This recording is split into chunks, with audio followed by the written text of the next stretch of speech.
button.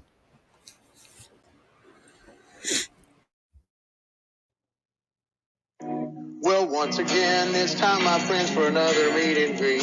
We're Southern Fried and nationwide, so hang on to your seat.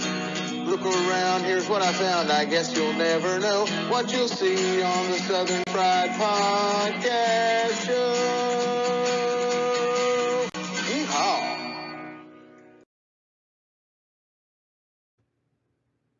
Every day in America, suicides among the American military number at least 22 per day. This is far too many, but this number is a baseline. It is probably far greater, sadly. In conjunction with the movie The Keeper, which highlights a veteran who is suffering from PTSD and is contemplating ending his life, but decides not to do so and gets better. We want to help people remember and have in front of them the information that they need to highlight this tragedy and to hopefully reach out and help someone who is struggling in the same way as some of those were on the name tapes that our character carried throughout the movie The Keeper. So for 22 days, the Southern Fried Podcast is going to keep a sad number. We're going to keep a running tally using the baseline number 22, starting on September 2nd. And each day that we're on the air, we'll give the updated numbers. We want to highlight this not to promote a number, but to make a difference. There may be someone you know you need to reach out to, listen to, get the information to them. There's not a one-size-fits-all, but we need to let our veterans know that we care, we want to help, and that there's resources for them. The Southern Fried Podcast is committed to do their part to bring this number down. 1 is too many.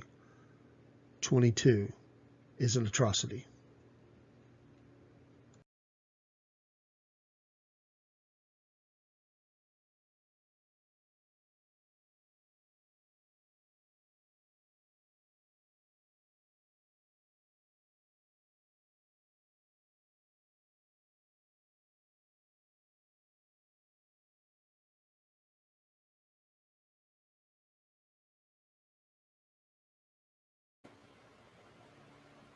And good evening.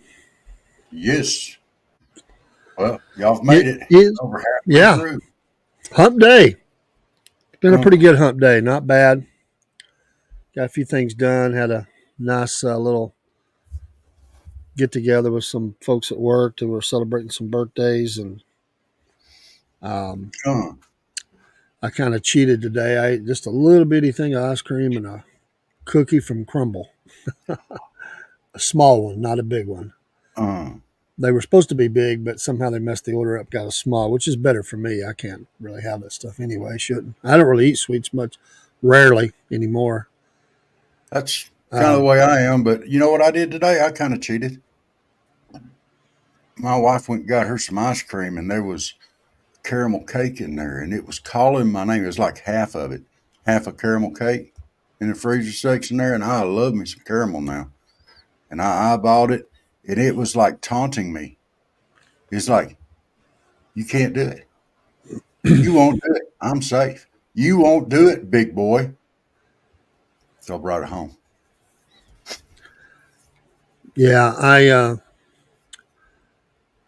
I just, every once in a while I'll get a little something, but I've really quit, I work with a guy that he's younger than me, and he's had diabetic issues and stuff, and I don't know what all happened, but I know they had to take his toe off, man. Yeah.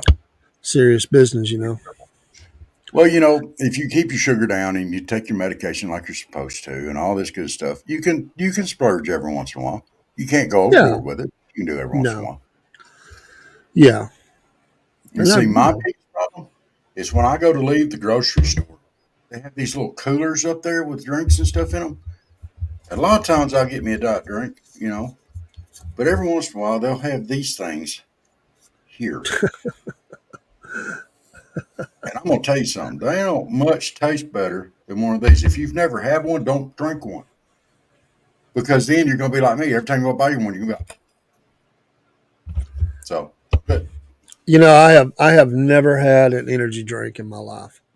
Now I've had sweet stuff and regular drinks, but I don't care for them.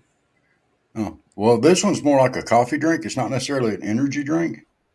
I guess it's supposed to be, but it don't taste like no energy drink I've ever had. Yeah. Do you remember when they had that soda beverage that came out called Surge? Yep. Yep, twice the caffeine, twice the sugar. I used to love those things. I never liked them either. I don't know. I just never.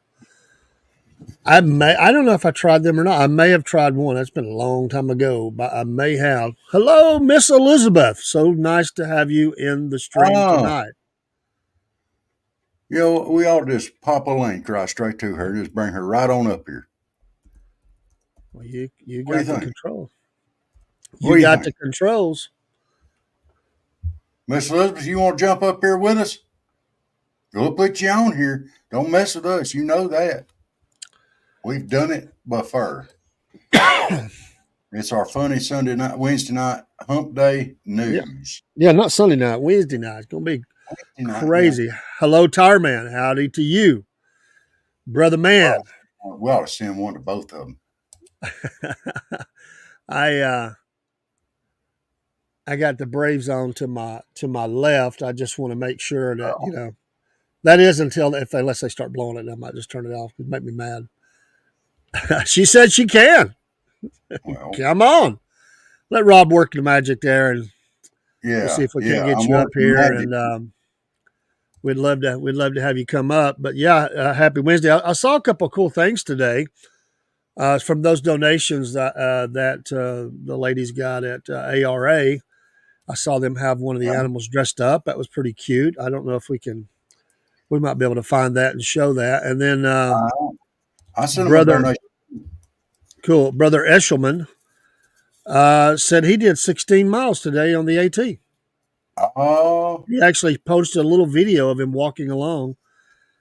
Really kind of cool the way he did that, because we talk about that journey, and of course he I'm thinking 16 miles, like he's like a little short trip of 16 miles. I'm thinking, man, 6 miles and I'd be toast. at But 600 might not be able to make it much further. well, yeah, but the way he did it though was kind of like it just kind of took you there, thinking about that journey he was on, and interesting though. But it was kind of cool. Um, I've never been a hiker. I've had to walk long ways before out of necessity, or just because I wanted to go see something. But I've never been a hiker. Was you ever a hiker? So someone that Yeah, went hiking in the woods? I was yeah. never a hiker. Oh, I was. I used to, hiking up down the creeks, fishing, and everything else. Hiking around the lakes. You can do it, by golly. I But mean, I've walked around lakes before, but I mean like a hiker. Like you go on like a 10 mile, 15 mile yeah, journey or something. Hello, brother Earl. hey, brother Hester.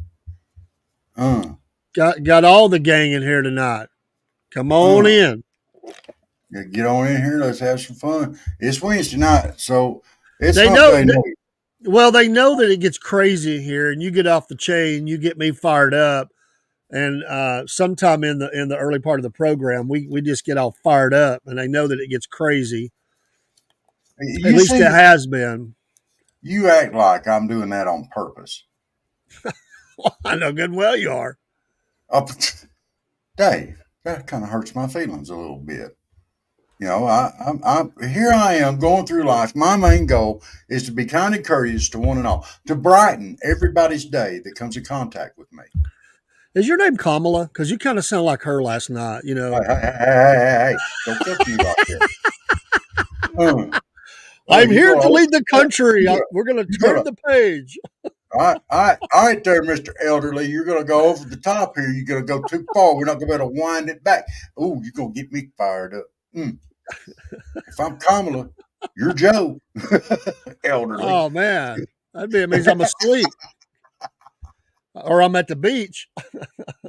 Well, Miss you're the Elizabeth, one. I sent you a link there. I don't have a link for Tire Man. You got a link for Tire Man? Did you send him one? Well, I can't. I don't have a way to contact him.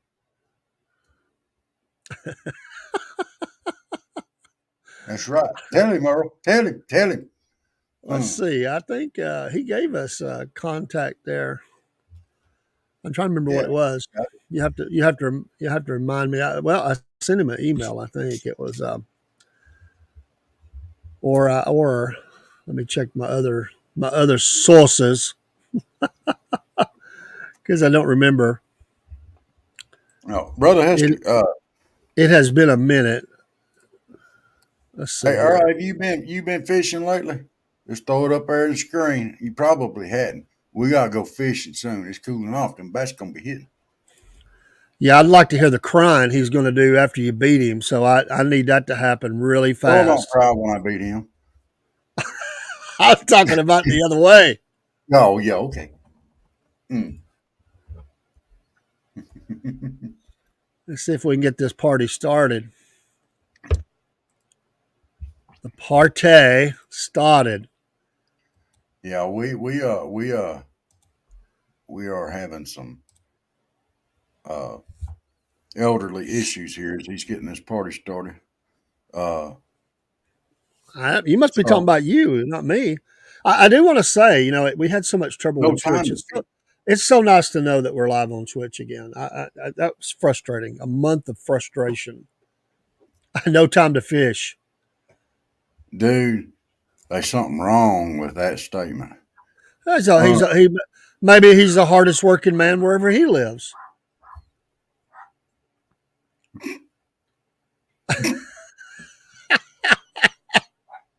he does work hard. I'll give him that. But I Okay. don't think I think he's agreeing with me on this. Uh, there ain't no work more important than fishing work.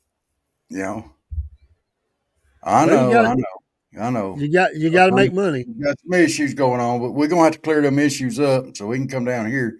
We're gonna go fishing over here on Lake Seminole. Yeah, you resemble that elderly remark. Now, Tire Man, I'm gonna throw this out there. I've never met you in you know face to face. I don't know what you look like, Well, I but sent him a link. I would not compare myself with elderly over here. I dare say you're a lot prettier than that. I'm just throwing it out there, you know. Well, Mm, you're mm. walking you're walking on faith right now. I did send him a link in his email, so if you'd like to come up, Tarman, be up for a bit. One of those emails, I don't remember which one you sent me to. You got it. You got the power. And you too, Miss Elizabeth. I got you sent too. So, Folks, no, while we're sitting here just chit chatting and just shut Robert up because he's kind of already, saying weird and odd things. We have we are excited to say we have an interview next week. I posted in Cornbread Nation with an election official. Next Thursday, we'll record that. We'll release it right away because the information needs to get out there.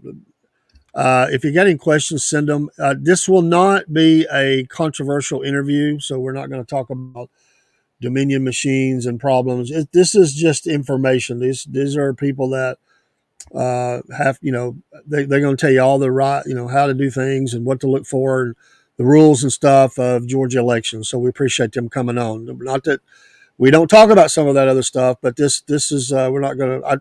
I went ahead and told them it'd be no controversy or anything. I just because they don't have anything to do with that anyway. They're nice enough to come on and but we just want to talk about dates, times, processes about things, and you know we're getting close. We're getting closer. Was it 55 days today to election day? uh, yeah. 55. I can't drive 55. Did you ever listen to that song, Rob, and you were doing 75? You put the hammer down, you were singing, I can't drive 55, and you couldn't. You were really doing like 70 or 75 miles an hour. Oh. Sammy Hagar said he got out a lot of tickets driving his Lamborghinis and stuff. through California. They'd pull him over and say, "Hey, you're Sammy Hagar," and then he'd end up signing autographs for him, and they'd either give him nothing or a warning, but he got out of a lot of tickets. Celebrity, I got to throw this out there. Means you're talking about I can't drive 55. All right. Love my wife dearly. It was she's coming home. You know, we live in a small area around here. We know everybody, and we know their cars. And somehow she got behind my uncle, not Uncle Jeb, but my uncle, my youngest uncle. One's like my big brother. I'm not going to call any names right All there. right. She said the link didn't work, Rob. Well, by golly, we'll just send it again. Yeah, and just click on the link. Click on the link, not the picture. If it shows up a picture, just click on the link, the address part or whatever that shows up. Go ahead while you're doing that. Continue on, sir. I just wanted to help her out immediately. Well, that link there, it should, let's see. But anyway, she was following behind my uncle. And she called me, says, he's driving like grandpa up there. You know, and he come on and go. He's driving like grandpa. Of course, it's raining and everything else, you know, and you know, and she's surprised. What do you want me to call him and tell him? Speed up. And she was like, no, I know him. He'll just slow right on down. We can't do that. Don't you call him. He'll slow it down. So are you sure? I can call him. No, don't call him. I said, well, sounds you like can pass him. Well, he's sounds going like a Blevins trait. She said he's going the speed limit. You know, you're supposed to go 5. No, you're really supposed to do that. My granddaddy taught me that the speed limit was as fast as you could legally go. But you could go slower than that if you wanted to. Yeah. You don't have to go the speed limit. Yeah.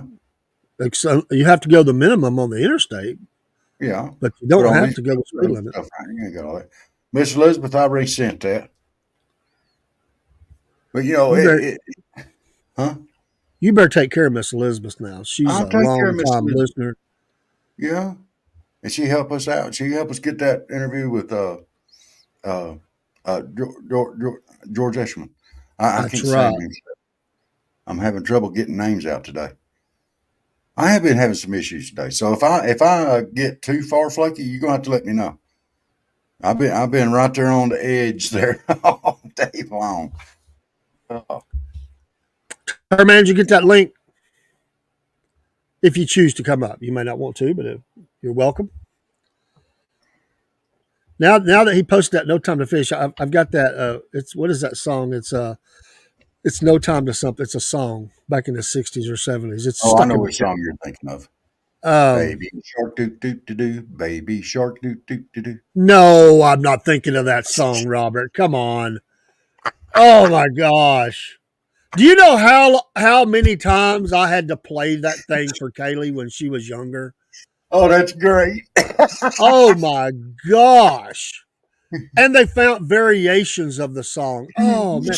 And her aunts and stuff would do that all the time, knowing I hated it. And it ain't that I really hated it. It's just after the 5 millionth time that you've heard that, it kind of grates on your nerves. I mean, oh my gosh. I could listen to Barney all day long before I could listen to that for 2 hours. Well, that's good because I'm contacting Cook as we speak. I think that was hold on here. I think I sent that to your Gmail. What was that? What was that link? That was in your Gmail, brother. Yeah, I know you get a lot of Rumble emails. I get it, but I just sent it, so I got it. Yeah, Rumble sends me a lot of stuff too because I'm uploading programs and stuff, and then they update me on all my streams that I try to follow. I sometimes run out of time, but oh man, yeah, I was thinking, things that we'll have to have a program on that. Things that your enemy could do to you as a torture, and you would just go ahead and accept death immediately. Well, I'll have you know, being that you were nice enough. Oh, I saw that. That just popped up. I saw what you did, brother, because it popped up on my iPad over here. Yeah, I want to play it on your phone. Thought you'd been a little coy. You just got busted. I don't care if I got busted or not. Man, 100 emails an hour. Well, this would be the first 100 because I just sent that like 5 minutes ago. It's from the Cordells, Atlanta. So, Oh, oh, oh, hey, oh, we got oh, one of them up. oh. Oh, Hi Hello, there. hello. hello, hello. How are you doing tonight? I'm doing. Well, me It's been too. a long week and it's just hump day. I Yeah. know, but you, Well, you Miss can see Elizabeth. the tunnel or the light at the end of the tunnel. How are the kids today? Yeah. Oh, Understand. Yeah. What age group again do you have? First grade. Oh yeah. Well, you've heard Yeah. Baby Shark a lot. No, I don't do Baby Shark. David loves Baby Shark. That No, is I like don't. his favorite song. Well, we could No, probably do a duet. Come on, let's do it. Baby Shark, do. no, no,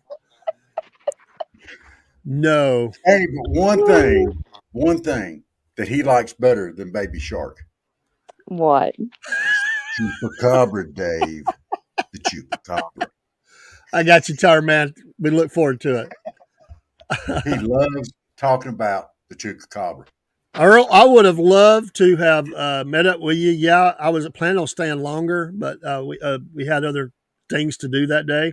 That was a great event, and I'll be back to that one. And I got to give the city a lot of credit. They've been really kind to the podcast.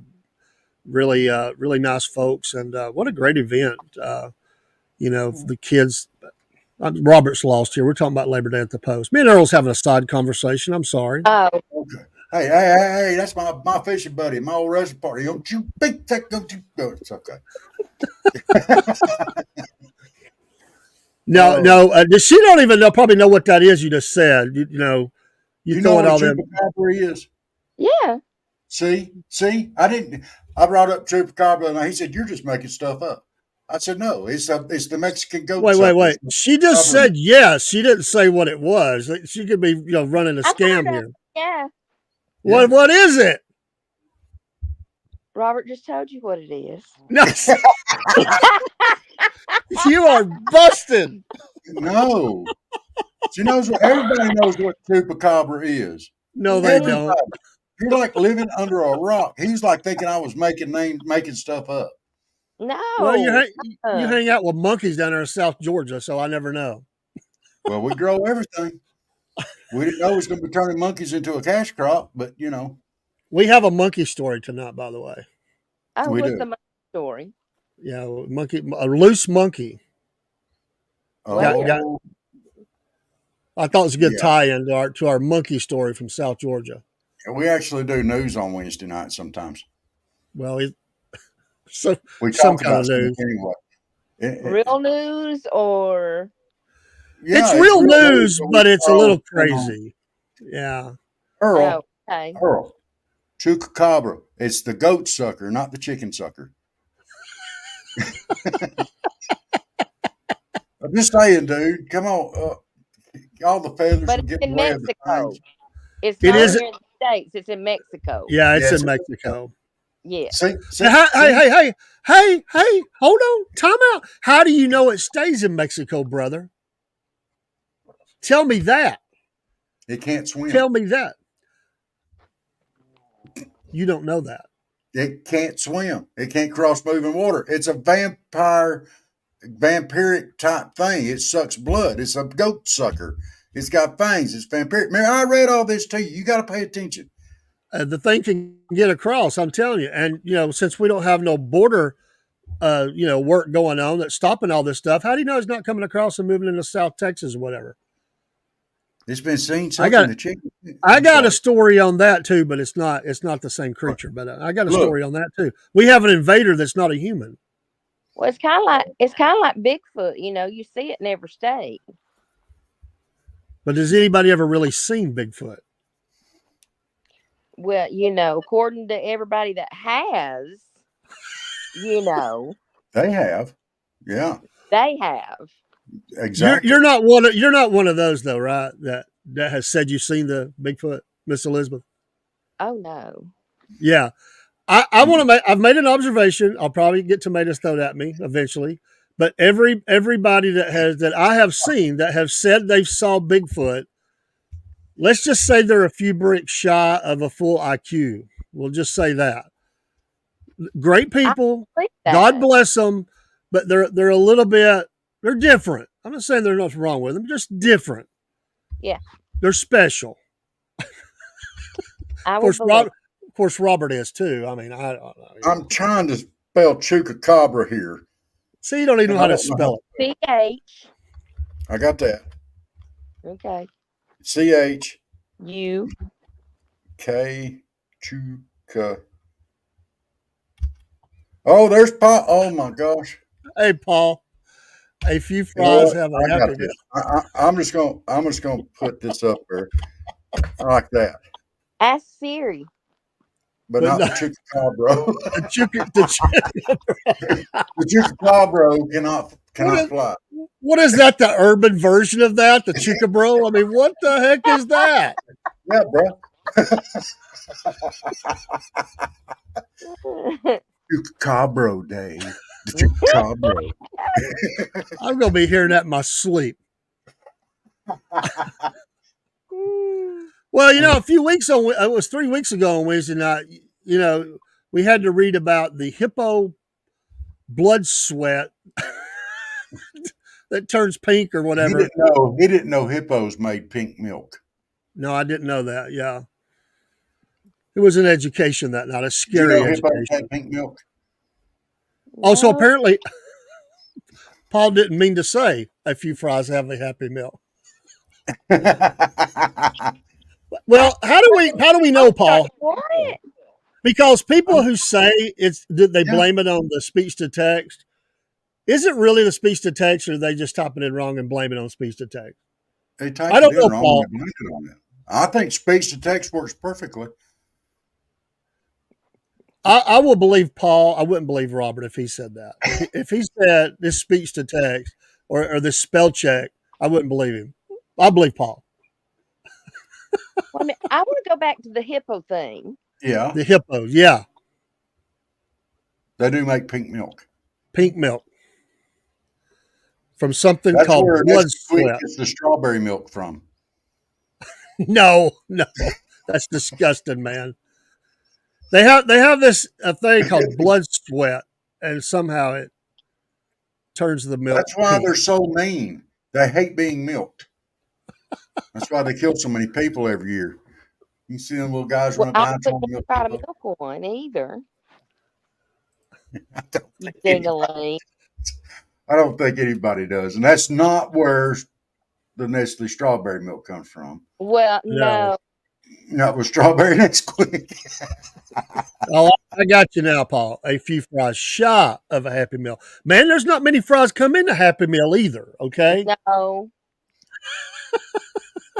Why are grown people getting Happy Meals? Oh, you because Because got that's their about all grandchildren. anybody can afford anymore. Amen, sister. Amen. That's true. We love them dollar menus. Okay, so I'm gonna get political onions for just 1 minute. That's Did y'all okay. watch? Did y'all watch the debate last night? Every second. Dave did. I had an engagement last night. So I have a question. Okay. Was it just me, or did she evade every question that was asked? She evaded every question and seemed to have prior knowledge of the question that was going to be asked because she seemed to have a stock answer to all of those. Hmm. But yes, she did evade. He did a little bit on a couple of things because they were trying I to hammer thought, him on abortion. yeah, But she did on everything. She did okay. on everything. I just want to make sure it wasn't just me. No, No, she what she I'm saying evaded. about it today, yeah. She Ugh. evaded. Okay, Yeah.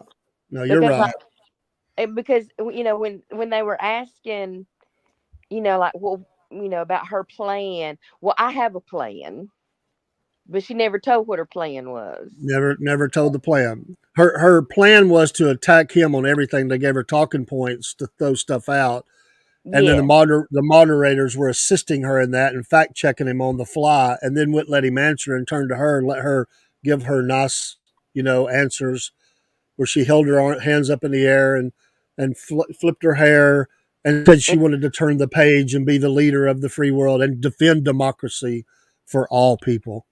Yeah. Well, where has she been for the last 3.5 years? Exactly. Yeah. I mean, how long do you have to do a job until you realize that they can't do the job? I mean, Yeah. I thought, it was really sick. There was a lot of great things that came out of it. I'm glad I watched it. There was a lot of funny things that happened. There were Yeah. some. The biggest gaffe for her all night long was, and I don't know why they tried to do this. It was really dumb. The whole "we're going to attack Donald Trump's rallies" moment when she said people get tired and start leaving, and Mm-hmm. he looked. That was the one time where he's like, "Are you kidding me?" They love Yeah. the rallies. They stay for hours in the hot sun to come in. They have a ball. Whose idea was that? I mean, somebody got fired today that gave her that one. I Yeah. guarantee you, somebody lost their job over that because that, or she dreamed that one up in her head. I don't know, but that was the worst. That may be the worst debate moment ever. I mean, it was so she lied all the way through, but that was the worst one. Like, really, Mm. you're going to attack him on rallies? There's a lot of other things you could go to, but not rallies. Yeah. And he invited her, and then he said, "Well, I was going to get you a MAGA hat." I know. And today That Joe was put a MAGA hat on for a second. Did he? He did. He did. They were all at the 9/11 thing. They were all cordial, Right. which Yeah. they should all be there. They should. yes. Those people deserve every leader to come out and recognize the tragedy. And so things like that, it should be off limits. Hey, we got Tarman. This is a first. There he is. And then he said, "Well, I was going to get you a MAGA hat." I know. And today That was Joe put a MAGA hat on for a second. Did he? He did. He did. They were all at the 9/11 thing. They were all cordial. Right. Yeah. Yeah. They should all be there. They should. Yes. Those people deserve every leader to come out and recognize the tragedy. And so things like that, it should be off limits. Hey, we got Tarman. This is a first. There he is. And then he said, "Well, I was going to get you a MAGA hat." I know. And today Joe put a MAGA hat on for a second. Tarman's on a delay, so we have to get him to turn his thing down and just Yeah. quietly turn it down, Tarman, a little bit, because you're on a delay with Rumble. Serve every leader. We'll have to have him do that. Let him get that fixed. You don't have to mute it. Just turn it down. We got Tarman. There he is. I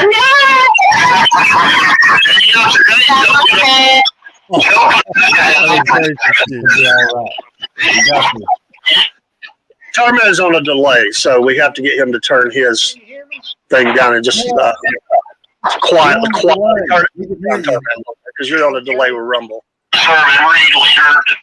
We'll have to have him do that. Let him get that fixed. You don't have to mute it. Just turn it down. We got Tarman. There he is.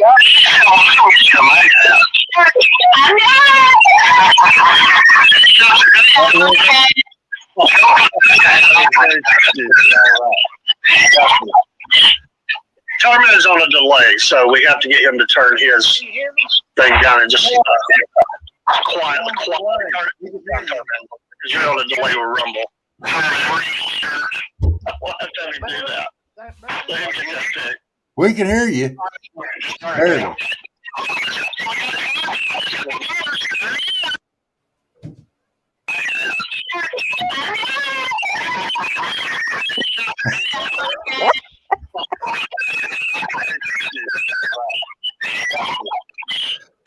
Tarman's on a delay, so we have to get him to turn his thing down and just Yeah, we can still hear you. Oh, he got quiet. We lost him. We went into the Twilight Zone. We went through all that and then we lost him.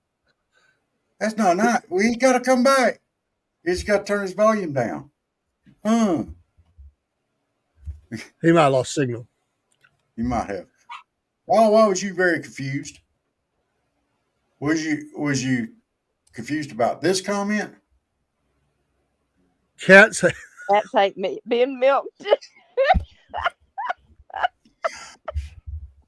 I tried to milk Chuck the other day. He didn't appreciate it. Oh, good Lord. Yeah, we went into the. When you're going, what it was a magnetic storm that came from the sun and it just passed through, and so we went in Yeah. this time warp continuum kind of thing. Whew. You're good, Tar Man. You're on a delay with Rumble. Just probably go to headphones and then we wouldn't Well, get he's the still gonna background have the that way with the delay when delay. we say something. Well, it would, yeah. But he can come in on the other two. He can come in Yeah. on Facebook or something. And Yeah. So Rumble has I've pulled Rumble up and watched it. It has a significant delay. But I mean, all right, it's not minutes, but it is like 30 seconds to a minute or something, maybe a minute. so Paul, I have to ask you how you know cats hate being milked. If you can find me an answer back there. I mean, There he's back. He's back. He would, yeah. But he can come in on the other two. He can come in on Facebook or something. And yeah. So Rumble has I've pulled Rumble up and watched it. It has a significant delay. I mean, it's not minutes. But Good answer, Paul. Good answer. Maybe a minute. So Dave, did you tell him how hard it was to milk a cat? Cats hate being milked. If you can find me an answer back there. I mean, There he's back.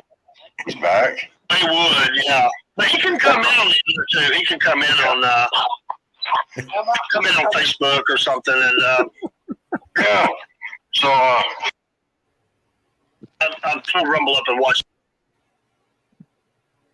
All right. I mean, it's not minutes. Good answer, Paul. Good answer. Maybe a minute. So Dave, did you tell him how hard it was to milk a cat? Cats hate being milked. Find me an answer back there. I mean, He's back. back. Yeah. But he can come in on the other two. He can come in on Facebook or something. And Yeah. So I've got to throw this out.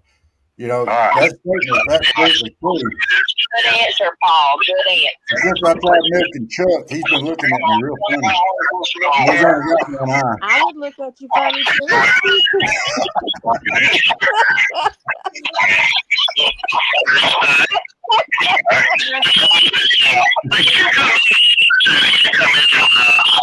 Okay, this ain't gonna work, Dave. He's got to come in on Facebook. He's going to have to come in on Facebook because we're hearing all of our past conversations. and if I keep talking about milking Chuck, he ain't ever going to come back in here again. it's like an episode of Star Trek. We're running through the around the sun when they would go. They were building speed. It's like He's going to try YouTube. You know what he's doing though? He's giving us a good test though. This is good stuff because we've never had anybody do that. So it's a good thing. And he's back. Can you hear me? Yeah, we can hear you. Okay. We got this right now. That was interesting. All right, now, Tarman, we're talking about milking cats. Oh, no, I'm on the wrong show.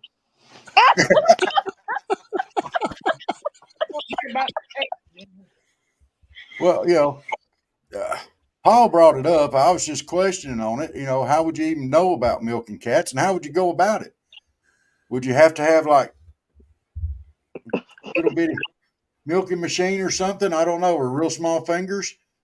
I'm not touching that. And by the way, big boy, you throwed my name in there too. Like somehow me and Paul had some sort of a session about this. He said a friend. He heard it from a friend. Well, it wasn't this friend. I just asked if you were that friend. No, we have had a lot of times together, but I promise you, as God is my witness, we never milked no cats. One could get the front end, one could get the back end. I mean, I guess they got 8 teats. Just. Ladies at ARA are going to get us. We're going to be on the top 10 most wanted list or something, What is that? Silk milk and milk some silkworms. Silkworm. Tar man, it's good to see you, man. You're looking good. I know said you've had some health problems, but hey, man, you're looking good.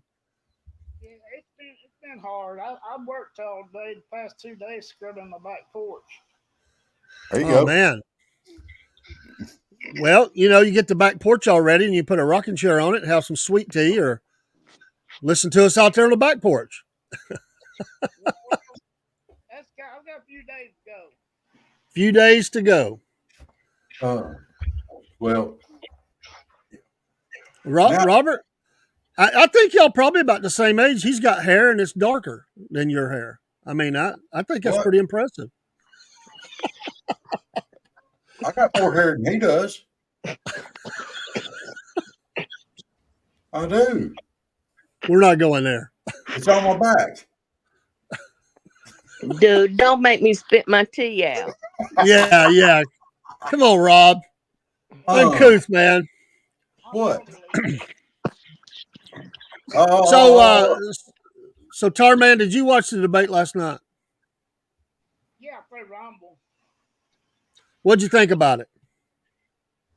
From the first question, she never did answer what she was asked. And it went on from there. I expected something. And she also, what appeared to be maybe a CIA or something. It was a special ear right here on the left ear. I see it right here, it's covered up.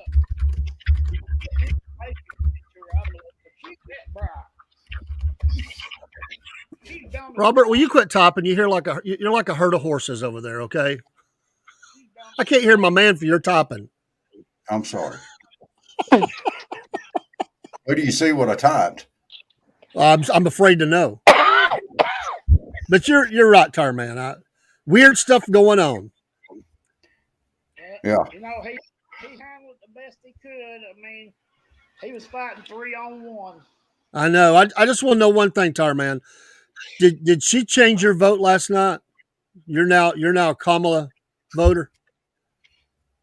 David, you got a finger or something. That's not very nice, Dave. Inquiring minds just got to know. I mean, that's what they're trying to do with the debate. I just want to know if she swung his vote to Team Blue. I'm sorry, Tar Man. You go get. Now, Tar Man, before you tell him how you really feel, remember we try not to do no cussing on this show. Oh, I know. Tar Man's a good man. I know he is. I usually refrain from anything. Yeah. So was Paul saying that cats don't trust you, Rob? Is that what he was saying? Maybe. He said cats don't trust you for some reason. Yeah. Well, probably not. Probably because I pulled the tail. Because I thought milking them was like working a pump handle. I just want to know, Miss Elizabeth, is there anybody that you've had come through first grade, don't use names, that you think when this kid grows up, it's going to be another Robert Blevins?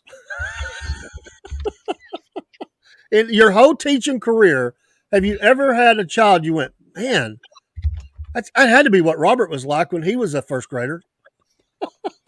Oh, you're making her think. Don't pressure the girl. No, I've had some interesting ones come through though. Yeah. Oh, Let there's me no tell doubt. you, I've had some very interesting ones come through.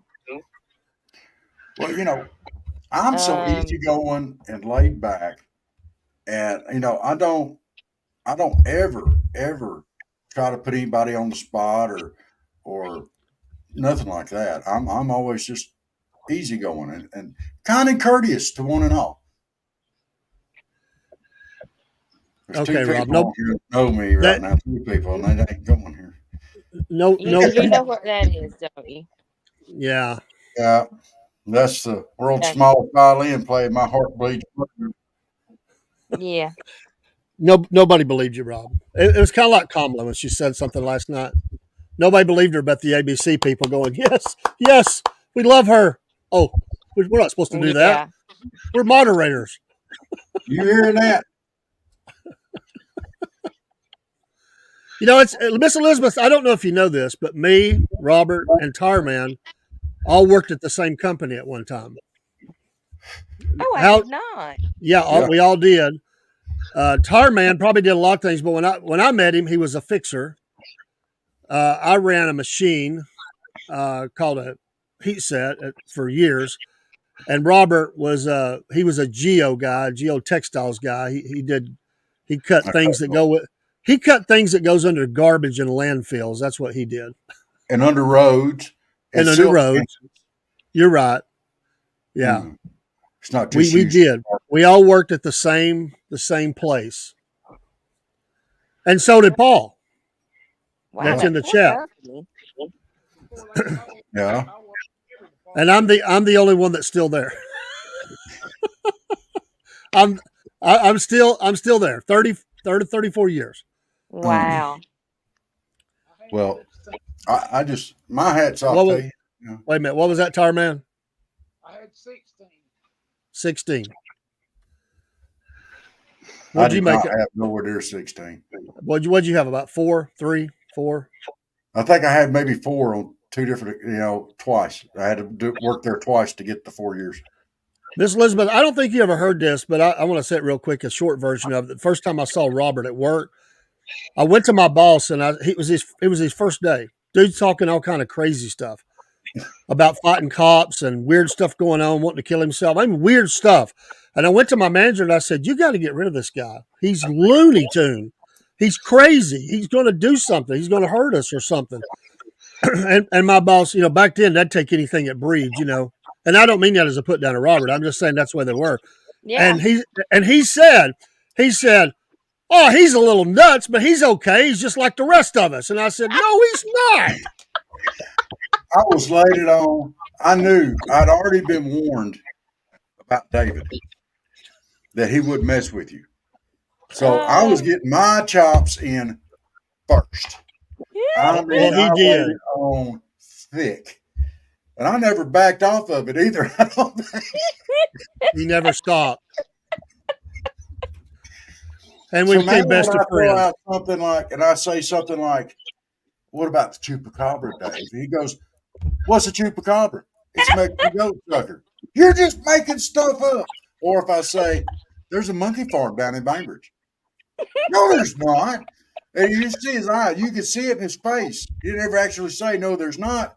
But he was, he's feeding me a line. I know he's feeding me a line. He's doing it. And then when I pull it up on screen, you can just see it in his face. Oh, there is a monkey Well, farm. but when you work with a guy day after day and he gives you all this baloney that you don't believe, I mean, it's kind of hard to take the guy serious. Oh yeah, I know. I Mm-hmm. mean, he's a talker. Yep. Well, But he's like a that. great guy. He's one of my best friends, but Yeah. he's I'll he's mess with kind. you in a heartbeat, though. That's just my thing. You Yeah, know, I know.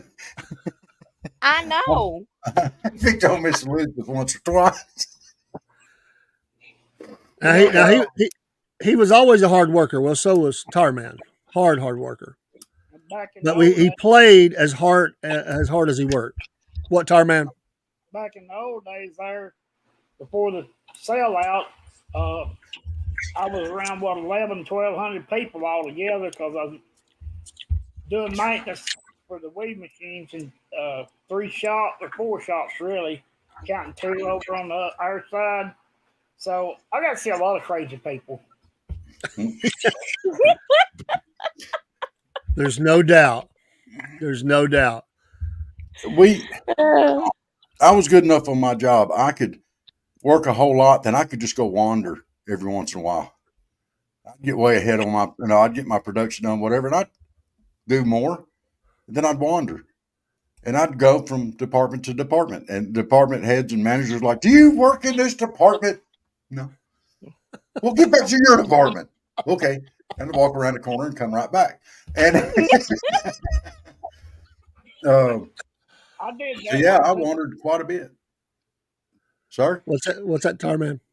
when I was in extrusion back in the old days. When I first started back in the 90s, uh, we'd get our lines all finished and everything and cleaned up, and then we'd go do whatever we wanted to for a while. Yeah. It's Yeah. kind of. That's what It it was was a. when I was there. It was a very different place. It really was. But I you, enjoyed if you didn't have nothing to do on your line, you was free to go. Yeah. that's funny. I But got when my there's time to doff them lines, you better be there. Yeah. Oh yeah. So Production, no waste, and production. That was about no quality. Production, no waste, quality, and more production. That was yeah, what they told. Safety, back just don't tell yeah. anybody. Just do it. Just do it. back then. Just do it. Get it done. If we made bad yarn packages, if they was waste out any, we didn't get our bonus. That's right. Uh, Yeah, they worked on bonus back then. I never got Mm. that. I think uh, that about stopped it when I got there. Pretty We get close. we get our line per pound, and if somebody was out, we'd get a short band pay, and we would get somebody else's pay. Paul,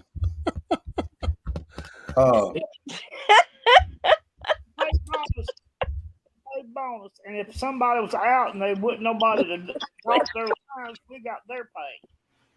yeah. So we got extra bonus every time.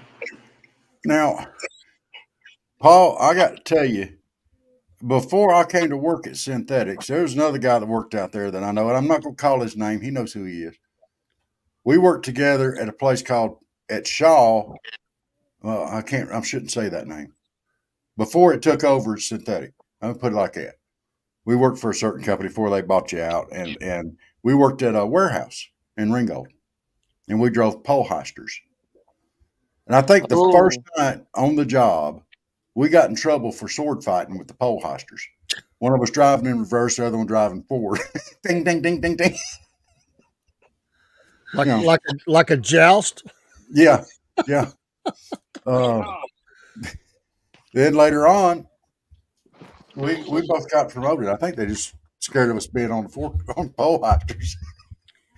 We I were was good at our jobs, oh, but they gave us a golf cart to drive around to look for rolls and stuff. And we would ride together. And one night he tried to drive off and leave me. And I jumped on the back of the golf cart and was hanging onto the seat and had my feet up on the edge there, so he'd have to take me with him. It popped up a little bit. Well, he got down and he's driving ahead. No, you're not riding with me no more. Give me a hard time. Well, he put it in reverse and backed up and then put it in forward, try to sling me off of it. And we found out that if someone was on the back of that golf cart and you did that, you could pop a wheelie just as long as you had the guts to hold it. We started going by pole heisters on 2 weeks. That was a true story. Oh, I don't doubt it a bit. The little company I worked for before SI, it was small. We had a guy there, and if you goosed him, like snuck up on him, he would jump. I mean, a foot off the ground.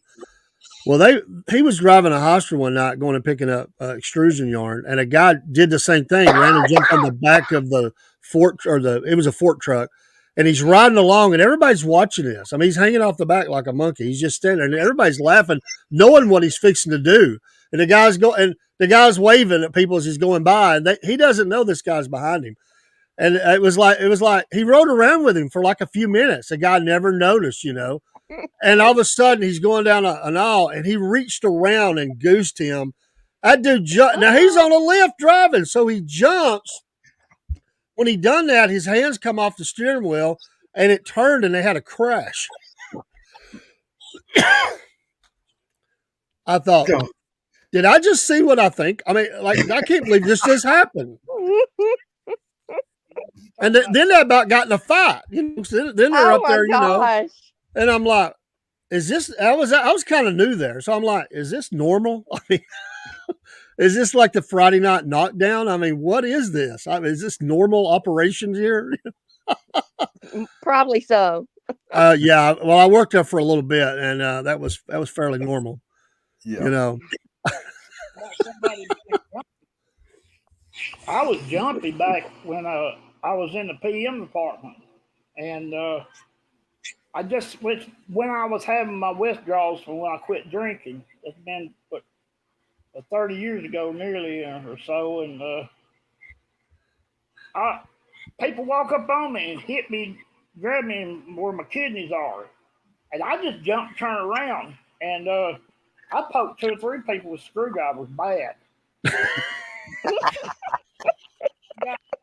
got Jose, and I got my tech, Dale Parker. He's dead and gone, but I got both of them good with a big old screwdriver right in the arm. And I told him, I said, "Don't poke me."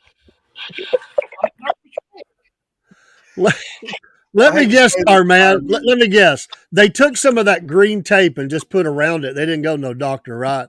Yeah. Super glue. Tire man, I hate to be the one to say this, but back then you probably would have ended up stabbing me too if I'd have known about it. I'm sorry. I could see that. I never did that to you, but I'm gonna apologize for it because I would have. Well, people knew about it, but they didn't realize that, I was having my withdrawals. Oh, right, man. Taking nerve pills, but they wasn't helping. So, I'd be in there working on the machine all day, not moving in one place, and they'd sneak up behind me. And that was over then. It was game on. Yep. He makes a good point. If we only knew what some people are going through when we're young like that, we don't know how close we come to death, honestly. We're just having fun, but we don't know what somebody's going through. But there are some people that work at these places that really are crazy. Okay? They are absolutely crazy that will believe anything that you tell them and will make up stories to go along with it. I mean, absolutely crazy. Do you remember the guy they called Crash? Oh, yeah. Yeah. Oh, we had him going. Oh, my goodness. The place we work for is just a front for assassins. And we were going out and killing people on the weekends and all this other stuff. Oh, he just bought right into it. The worst thing was one of the techs, I'm not going to call a name, he was working on a piece of equipment and he was crawled up in there. And we had convinced Crash that was the one that was going to be taking him out. Absolutely convinced him. And the guy that was up in the machine, he said, I don't know. And then we left, and he said he turned around and said something told him to look behind him. And he crawled out and he looked behind him and there was Crash. And the Crash was about that big around, long greasy hair. And he's got his pocket knife out and he's holding it like this. And the guy was, what are you doing? Nothing. Closed up, put his pocket on.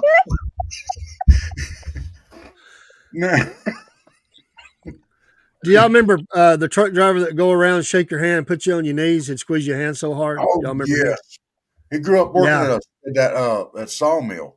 And he would take, I guess he was grabbing rough cut 2x4s coming out of the rough cut lumber coming out of the sawmill. He'd grab it one hand, 2 at a time, and pull them out. If he ever got a hold of your hand, get ready, he was going to cry. He tried me. He didn't realize that that was one of my strong points back in it, being short. Well, 5'3", he grabbed hold of me and he couldn't make me go to the ground. I held him straight and he didn't know what to do. Well, the only reason why I didn't go to ground was I grew up working a knife in that hand. I had a good strong hand, but I tell you what, I cried. I didn't go down, but I cried. I had tears run down my face. I'm not gonna There, lie. there, there two stories about him. Uh, he uh, he got a hold of an old boy over there that worked on the at that time was the coder, and he made Pete mad. Like they were playing at first, which Pete was like he was like the guy, to him it was playing, but he didn't realize he was killing you, So Right. anyway, this guy he was Mr. Cool. He didn't like the fact that because Pete got him in sort of a headlock. He was playing with him. So let's just say he punched Pete where you shouldn't ever punch a man. And when he did that, Pete tightened his arm up on that boy's neck so hard his face turned blood red. I thought his head was going to pop off his neck. I got concerned. And I'm like, hey, dude, I don't think he can breathe. And he's like, well, he shouldn't have hit me like that. And I said, he was saying, say uncle, boy. And all that, he couldn't talk. I think the blood was getting cut off. And he just kind of waved his hand like I give. And I said, that's his surrender, man. Let him go. And he did. And that, I tell you, he about hurt him.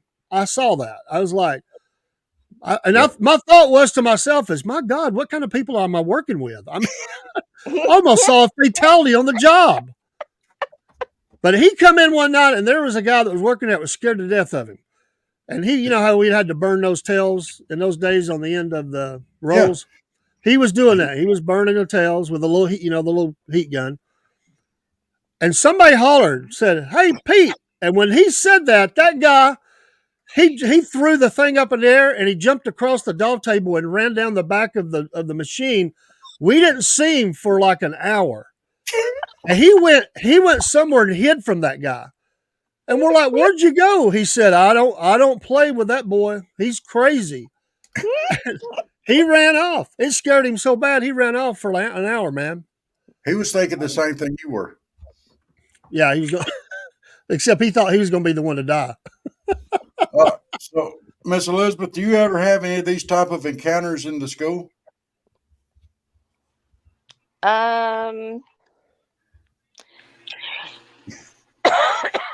No, I will tell you about this time I had a parent that came in, and my first thoughts were, I hope I never meet this parent in a back alley.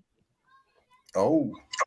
He was covered basically from head to toe in tattoos.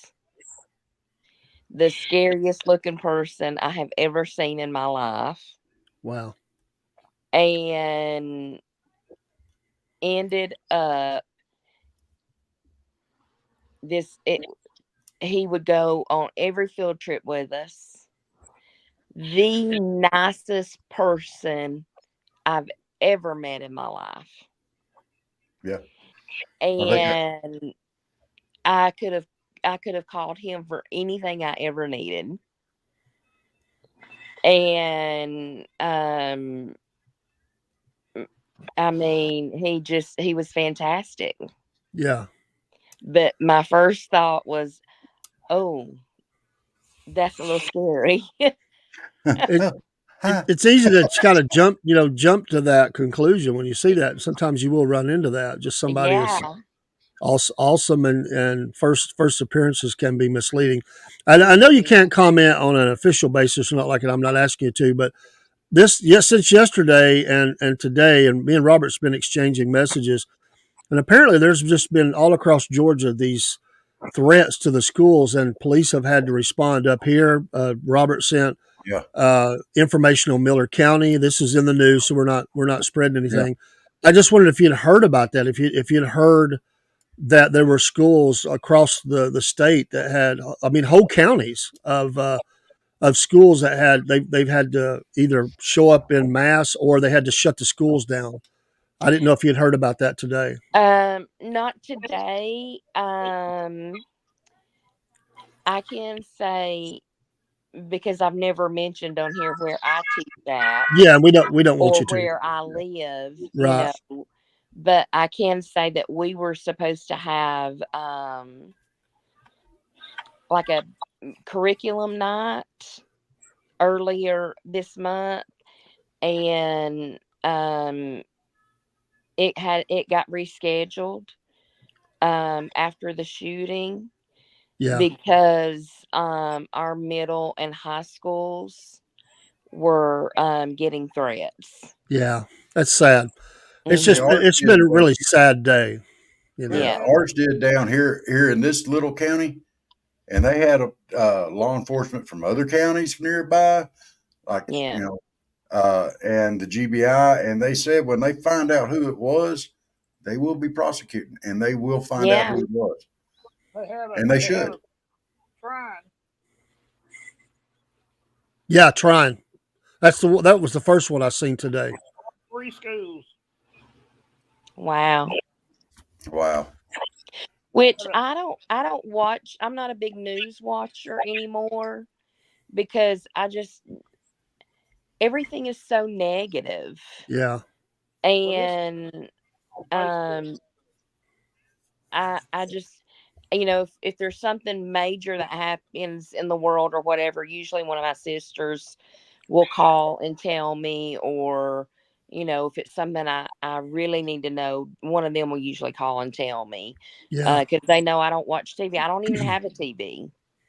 Amen to that.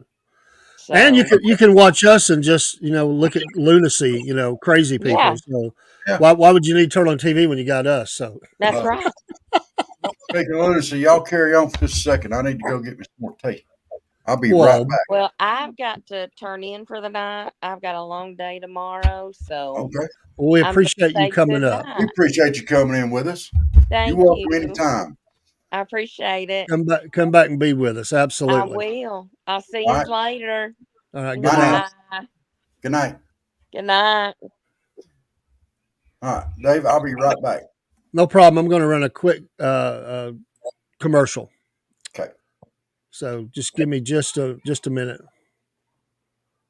if I can get things to pull up the way they're supposed to. Okay. Hang on. The Southern Fried Podcast now has its own store. Go to sfplive.com/store. These links are also found on Facebook and X and some of the other social streams. You will find shirts and hats and mugs and bags and all kinds of items with many different designs. These are just but a few of the more than 250 items that we have with different designs.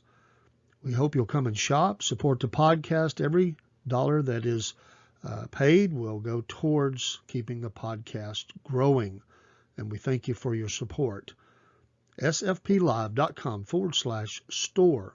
Go shop today and get that favorite person in your life their Southern Fried Podcast item, and it'll help us advertise the podcast as you wear these things or take these things out into the public. We thank you for your support. If you have any questions, email us at southernfriedpodcast@yahoo.com. We'll be glad to answer. We're running some specials as well, 20, 25, and even 30% off in some cases. This will eliminate the mailing charges for sure. So go to sfplive.com/store for your Southern Fried Podcast items today. Remember, Christmas is just around the corner. Thank you. The Southern Fried Podcast is pleased to announce our newest show called Southern Talk. We merged two shows called Manners and Mannerisms 101 into this new show that we felt would better fit our interest in talking all things Southern. So join us for Southern Talk, where we still cover all those manners and customs that we are known for in the South. But now we can expand the topics and reach of this show in a show called Southern Talk with Rob and Dave.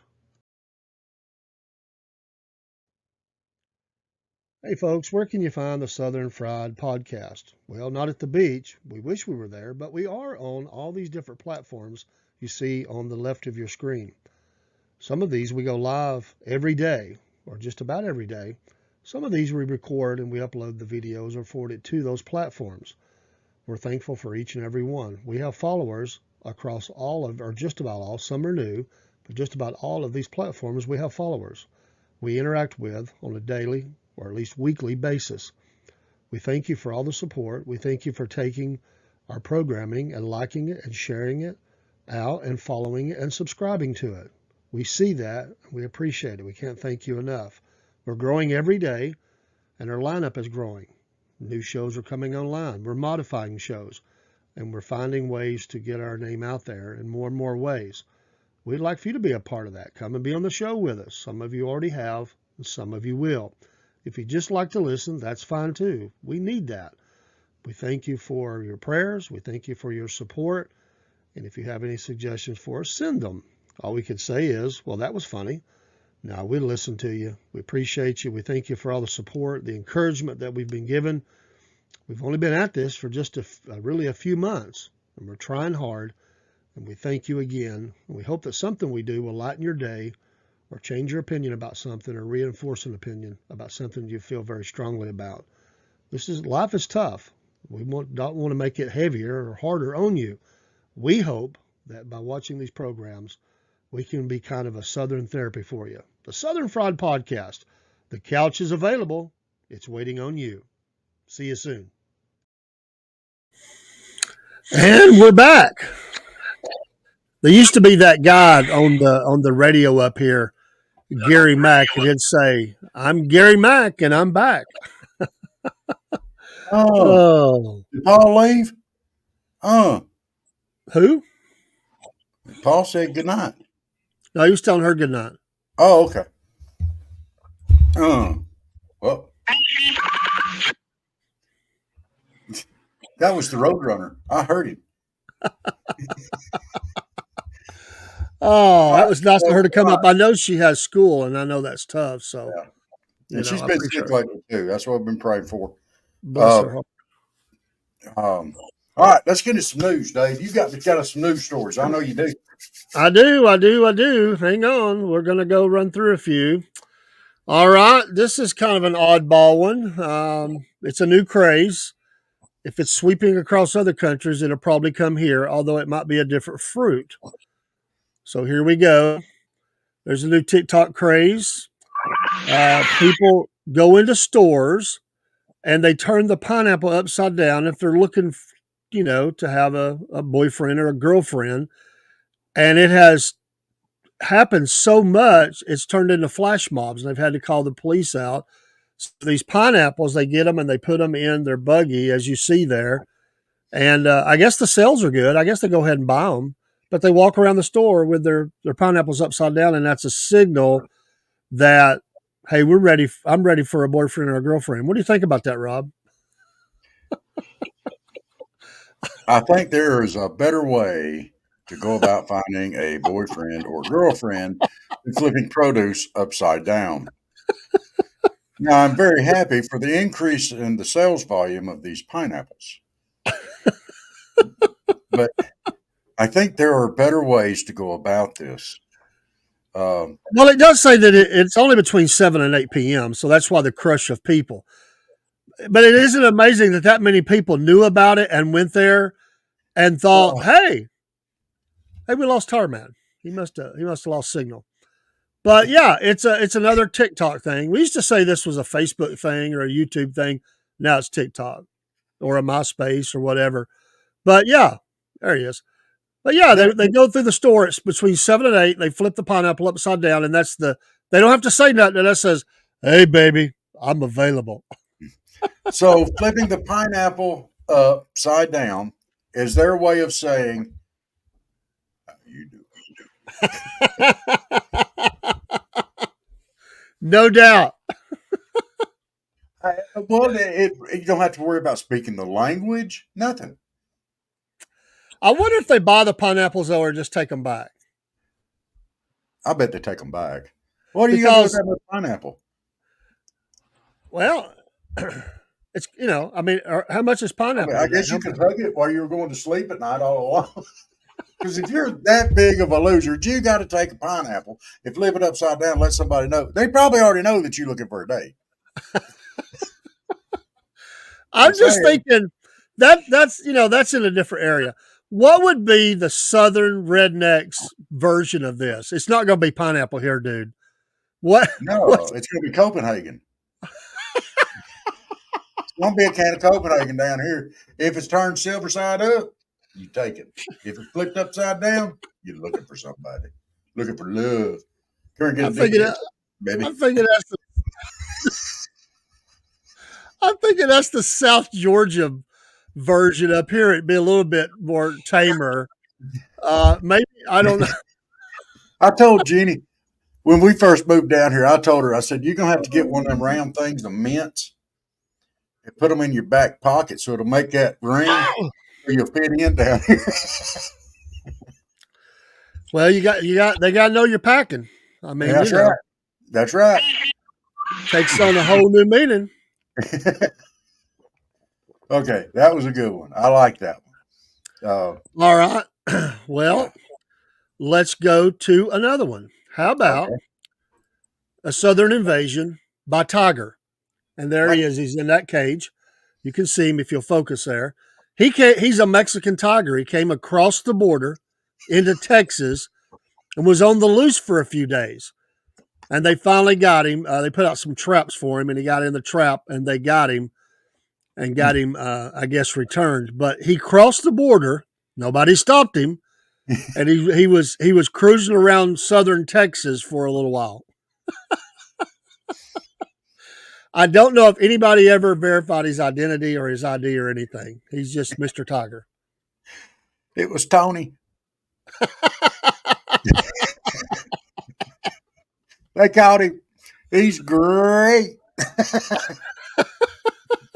Well, that right there proves that the Chupacabra, Dave, does not come across the border. They caught the tiger. He came across the border. But he did come across. And he was on the loose for a few days. 8 days, brother. But the Chupacabra, Dave, does not come across the border. It stays in Mexico. You don't know that. I'm sure of it. Well, you just kind of proved my point. Your assurance is just so overwhelming right now. I mean, what is that like? What is that like? The insurance commercial on the Rock? Hey, don't be disrespecting the Chupacabra, Dave. You don't think the Chupacabra would want a better life by coming into America? Ooh, chew on that one for a minute, big boy. We don't have as many goats as they do in Mexico. Mexico has a much higher goat population than we do. And the Chupacabra, Dave. It reminds me. It reminds me of the old the movie where they redid Dragnet with Tom Hanks and you remember? And they went to the little gathering and they're trying to put their little sheep leggings on or whatever, and he's playing with them. And he's like, "Will you stop it?" he's like dancing, and they get out there and they're doing their little leg kicks. Oh man, that rolled. Tom Hanks and Dan Aykroyd, if I remember. And Dan Aykroyd, and they actually had what's his name from the original Dragnet was the boss. Yeah. Oh man, that was so funny. It was so lame in so many ways, but it was so funny in many other ways. I mean, it was absolutely hilarious. Yeah. They caught Tony, and he's great. They caught Tony. He's great. He's back in Mexico. With the Chupacabra, Dave. With the Chupacabra. Yeah. He's probably glad to be home. Uh-oh. Next, find the Rougarou. Yeah, the Rougarou. We got to find it next. Yeah. Oh. He was an illegal tiger. Good point there, Tire Man. He was in the country illegally. That's why he was caged. I don't hear nobody pitching a fit about the tiger being in a cage. Where's Peter? Tiger made good money on that cereal. Yeah. he did. He did. I could say they're great all day long if they'd pay me that kind of money. All right, Rob. It's an imaginary character, Dave.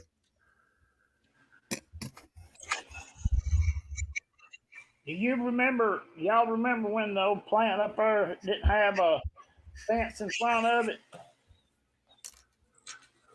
Didn't have a what? A fence ants running around on the back side of it over there. I do remember that. I think I do too. There was a Because gun shop road. we was thinking about cutting down there going fishing one night. You remember the gun shop? Yeah. Pawn shop? Oh yeah.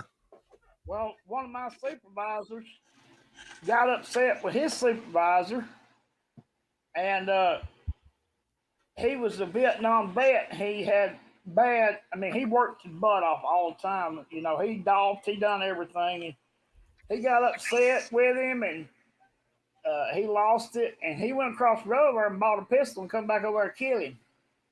And I don't know. I don't know who the plant manager was then. I'm thinking, y'all probably know him anyway. I can't think of his name. Anyway, he went out there and talked him down. This old man I'm talking about, the Vietnam vet, he passed away a couple of years ago. He lived up Rock Springs. He's a real good man, but he was up there about 30 years, I think. Wow. Wow. I've heard the story, but I wasn't there for it. You know. He just, you know, he just went his limits all the time, and you know it got to him, and when it got to bother him, he'd get out there and he'd dope and he'd push yarn and he'd do whatever he had to. You know, he didn't sit in the office. He's supervisor, but he didn't have to do that. Yeah. Right. Mm-mm-mm. I used to stop in and see him, and he's a good guy. You want to be careful on who you mess with sometimes if you don't know their history. That's for sure. All right, Rob. We've got the jelly stealer bear. What? A jelly stealing bear. Yeah. California cabin. That's him turning the jelly up. So they don't know how he got in, but they said they're stocking up on their food because they're getting ready to go into hibernation season, which begins in October. So he's chug-a-lugging some jelly. When I saw that story, I thought of all the things that I would get for food, that would be one of the last ones I would get. I'm not a big fan of jelly. It's okay, but I'm not crazy about it. Look, it's full of sugar. It's full of sugar. Yeah, fatten him up. And you know, when he was breaking into that cabin, he went, hey, boo boy, how about a picnic basket? It's Yogi. I'm telling you, it's Yogi Bear. That was so bad. I was trying to figure out what you were doing. I didn't even. You're going to hurt my feeling one day. Talking about my voice is like that. Hey, boo boy. When you started doing that, I thought you were doing Fat Albert. Hey. No, that's way different. Now you calling me fat. Yeah, you just did anything to hurt somebody's feelings. I swear. I thought you were doing Fat Albert, man. I was a fan. I liked it, you know. It's all good. It was a fan until you found out it was supposed to be Yogi Bear. No, Yogi talked a little different than that, man. I mean, come on. He didn't. He's talking to Boo Boo. Come on. Huh? He's talking to Boo Boo. Yeah, he said, hey, Boo Boo boy. I'm sorry, man. I love you, but that's horrible, man. Look at Tar Man. I mean, you sound like a drunk guy sitting on a bar stool at 4:00 in the morning. I wasn't going to hear that in the dark.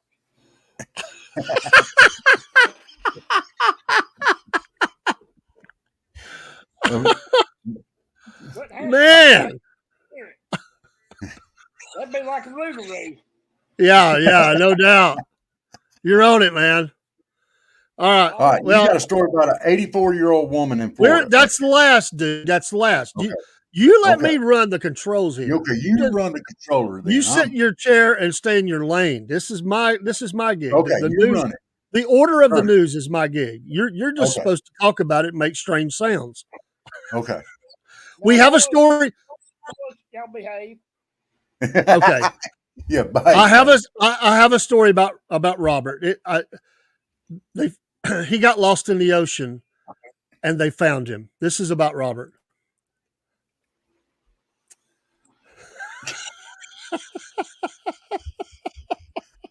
It's not very nice, Dave.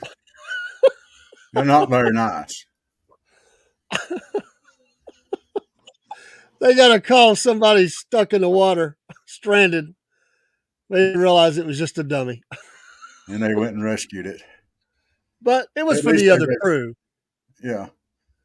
I guess Very that's the nice. dummy sitting on the ground. So you're calling me a dummy? That's not very nice. You've called me all kind of stuff. Now. You called me fat. You called me a dummy. Made fun of my talking. You call us elderly. Well, yeah, he does. He does. He deserves everything he gets. I have been hard. The problem is tonight, Rob. I've got the Braves on my left, and they're getting just hammered. I'm watching home runs fly over the wall. It's 4-0 Nationals. The Nationals. I mean, come on.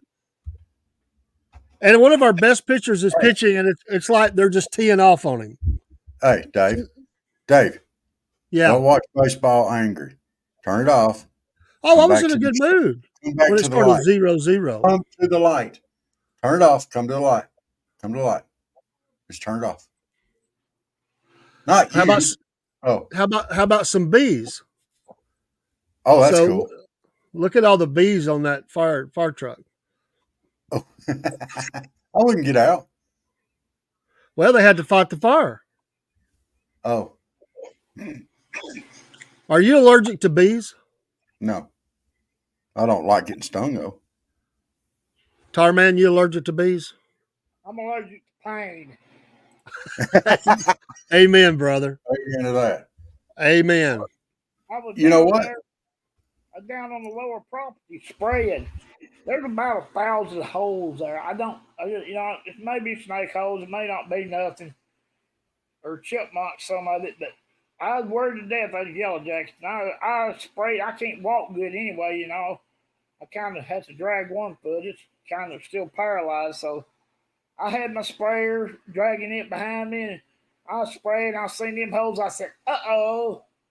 I run over one time with a weed eater, and it sounded like a chainsaw running after that, and I couldn't figure it out. And all of a sudden, they came out. The weed eater stayed in the yard. I let it run out of gas. I wasn't going back after it. I Nope. don't blame you. I got hit by a nest of yellow jackets when I was a little boy. And let me tell you, they lit me up. I got 22 bites we could count. 22. I got a whole shirt full of them one time, and then I got hornets in my face. I run Oh into man. we was playing when it's cute. I run right into hornet's nest. Mm. They laid on the ground. Whoa. That sounds like a bad day. Hornets to Yeah. the face. I wonder if they can make that a TikTok craze. Kids going, "Hey, let's do some hornets to the face." I wonder if we could start a TikTok craze with them eating live yellow jackets. There's somebody out there that would believe it, man. I mean, Yeah, there's somebody that I'm sure. would. I'm sure. Okay. If you eat a live yellow jacket, you can get your voice up 2 octaves. They eat Tide Pods, they'll do anything. Well, that's true. All right, our last two stories are about a monkey and an 84-year-old woman in Florida. So, monkey first, monkey see, monkey do. A monkey got loose, Rob. The monkey got loose. And that's him up on top of a building. And this is just like the cat. They called because they said the monkey couldn't figure out how to get back down. So they Oh come my and gosh. rescued him. Now, how long have monkeys been climbing things? Since they was born, I think the monkey would figure out how to get back down. I'm quite sure the monkey could have got down. That'd be If he like could, He yeah, got up just there. he got up there, he can get down. Was he perched up there precariously? Well, they didn't say precariously on this one, Okay. but I believe that he got loose from it wasn't a monkey farm. I think it was a zoo or something, if I remember right. I didn't put the whole article in there, but I think he got loose from the zoo. So this might be coming your way, man. Like a bunch of them, like the family monkey. You know, they get that monkey farm in there. Watch out, man. You're gonna come out. They're gonna be on your roof. Dude, we got ways of getting them down if they won't climb down on their own. I promise you. That monkey sat up there waiting on the cat because the cat broke him out. That's right. That's absolutely right. And the bears are down there around the car daring him to come down. Oh yeah.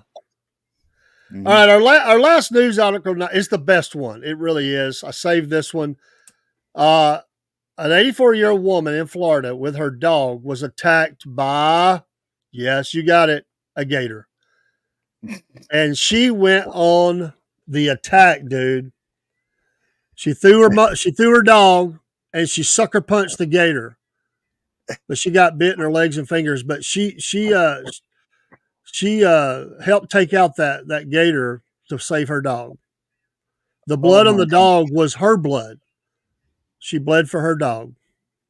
Oh, Look my at the goodness. bottom. Look at the. I'm not going to repeat it, but look what she said to the paramedic. The last line.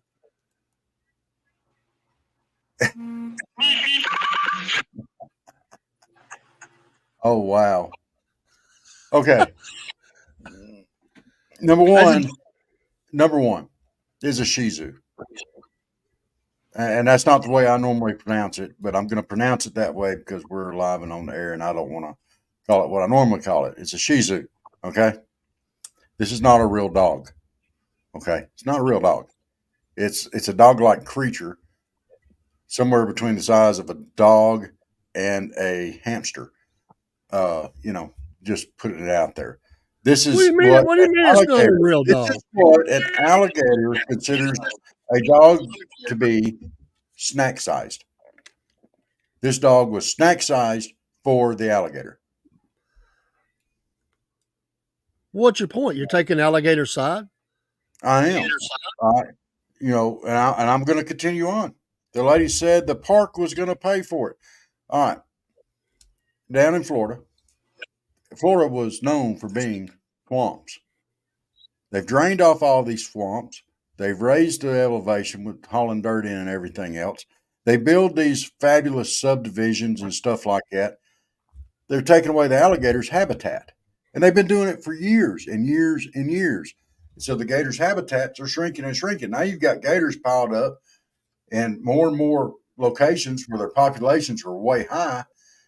And now they're complaining because the alligators, who are now running low on food because they're all packed in there, are eating dogs and stuff like that. Come on. You kick it out. It's like putting them, a fat guy out on the street. He's hungry. He gonna find something to eat. Don't you think that you've run some animals out of their habitat where you live? I mean, you've taken their space. Oh, I had the common courtesy of putting them down and eating them. I seen a video of a man jump in a pond to save his dog and pull the alligator out on the ground. I did too. And he never lost his cigar. No, Was that the same guy? yeah. And there's this other guy. He saved his dog. A bear was fixing to eat his dog on the front porch, and he saved his dog from that. I ain't messing with the bear. I'm not messing with the alligator. I ain't messing with the bear. Bears Now, scare me. one little bitty kid got attacked by a raccoon on the front porch, and the mama grabbed hold of the raccoon, and she went and slung him out in the yard. In the back of my mind, I could see her twirling this thing over Yeah, her head like it's the New Year's Eve or something. the first time it held on to her. The second time it let go. Yeah, believe I'd let go too. All right, so now let's discuss this whole gator thing. I've got some soft spots on these alligators down there in Florida. You can't take away all their habitat and then complain because they move into your pond or there's alligators in the area. You can't do it. You're taking all their habitat. So if the gator that you saw around your house came up and came after Chuck Norris, you're not going to be upset about that and try to Chuck stop it? Norris don't go outside. Chuck Norris stays inside. Or any of your animals. my animals stay inside. I don't have any outside animals right now. So your wife, the gator's going to take out your wife. If You the alligator's going to take out, if the alligator's going to take something out, I got ways of handling that, and I'll handle it. All right, okay? but But you're acting like that. We should have some sort of like there's no yeah, loss. It's just this woman's dog. She was yes. attacked too, bro. Let me put it out this way. All right, right here where we're at in South Georgia, this is a farming area. There's plenty of woods. There's plenty of swamps. There's plenty of creeks. We're not building out there. We're not farming out there. This is left virgin. We don't fill it up. We're not putting up subdivisions. I'm saying we won't someday, but for now, there's plenty of habitat for the gators. They got their habitat. We got big old lakes out here for them to be in too. All right, we're not eating up their habitat and taking it away from them. Down here in Florida, they're wiping out hundreds of square miles of swamp and everything else that was the gators' habitat and putting a subdivision right there. They build it up, they put a subdivision there where the gators aren't smart. I mean, these aren't highly refined and educated alligators. They're just dumb old regular American alligators. They don't know, oh, hey, these humans are moving in. I've got to move out. I better not Well, get in their way. well, Oh, look, look, maybe the look. gators that you saw where you live, maybe you took their habitat. Maybe exactly Maybe where I, your home sits. Maybe that was their breeding ground, or maybe it was an ancient tribal ground. How do we know? We don't know. Maybe the Chucamonga maybe come up there, and that was an area he the hung what? out. The what? The what, Dave? Did you The say gut the sucker. did you say the Chucamonga? You said the No, Chucamonga. You almost said Cowabunga like the Ninja Turtles or something. The Cowabunga come up there and got it's the Chupacabra, Dave. Or whatever it's called. You're when gonna be I was hearing that in your sleep. in Louisiana, the neighborhood kids, uh, when they first found out I'd come from Georgia, they said, "Well, you ever been in the swamp fishing?" I said, "Not really." They said, "Well, let's take you down the canal. We'll go fishing." And down there, when you get fish, you don't think nothing about it. And then, all of a sudden, I heard a big old splosh. And he said, "Don't worry, that's just gator." And I said, "Bye." I don't blame you. I I went out. have I have been fishing in places with a heavy gator population, and you would have to bring your fish in fast enough to the boat so the alligator wouldn't get it. Done it. I seen my share of them. Mm-hmm. I don't want nothing to do with them. Oh, Dave, they're wonderful. They're good for the environment. Okay, they can stay in the environment. I don't want nothing to do with them. I tell Uh, you, they got so many boa constrictors and pythons down in the Everglades. I don't even never want to go around there. They got one 18-foot long out of there. yeah, that was a reticulated python that they got. It was huge. I saw that one. Boy, I'm like, no, And just think if one of them things ever finds a way to breed with a eastern diamondback rattler. I don't think that that's possible. I think they're too far apart. Well, That would be scary if they did. 3 or 4 inch fangs. Yeah, yeah. Them would hurt. Now, Oh, you die from the pain. now we do have quite a few poisonous snakes right here where I'm at. But I don't mess with the non-poisonous snakes. I just take on to the woods. The poisonous ones, they get up around the house. I gotta watch that. I don't want somebody come down here getting bit. Now, a couple years ago, the woman we used to work with, Renee, she lived in Rossville, and they got an 8.5 foot rattler out of her backyard. Mm. Whoa. That the head on it was big as my hand. Them eastern diamondbacks get big. And I think they're the largest of the rattlesnakes, if I remember correctly. They are. The ones I used to hate the most was the little timber rattlers. Oh Them yeah. big old Eastern Diamondbacks, they sound off pretty good. They don't like you getting close, and they'll start rattling. Them little timber rattlesnakes, they got a bad attitude. They don't. It's Like I very rare said, for them to rattle water unless they'd moccasins already hit you. had at you. Yeah. Oh, water moccasins are. Ugh. That's about the most ill-tempered snake there is.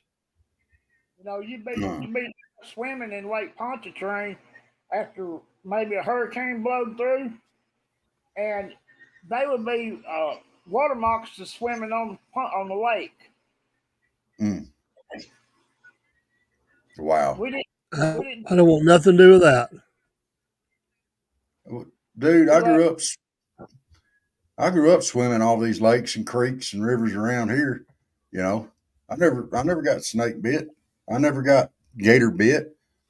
You know, Well, Lake Pontchartrain's a different story. It's all salt water. yeah, You have catfish in there, channel cats in there, easy 150 pounds, wow, that big channel. and they That's have a big. alligator gars 8 and 9 foot long all day long. I remember years ago up toward Eufaula. Sorry, my cats are in there running around like a herd of buffalo.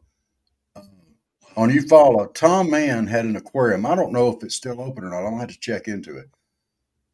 But he had an aquarium that he had built, and it was freshwater. But they had like a 6 foot, 100 pound alligator gar in there in the aquarium in the tank.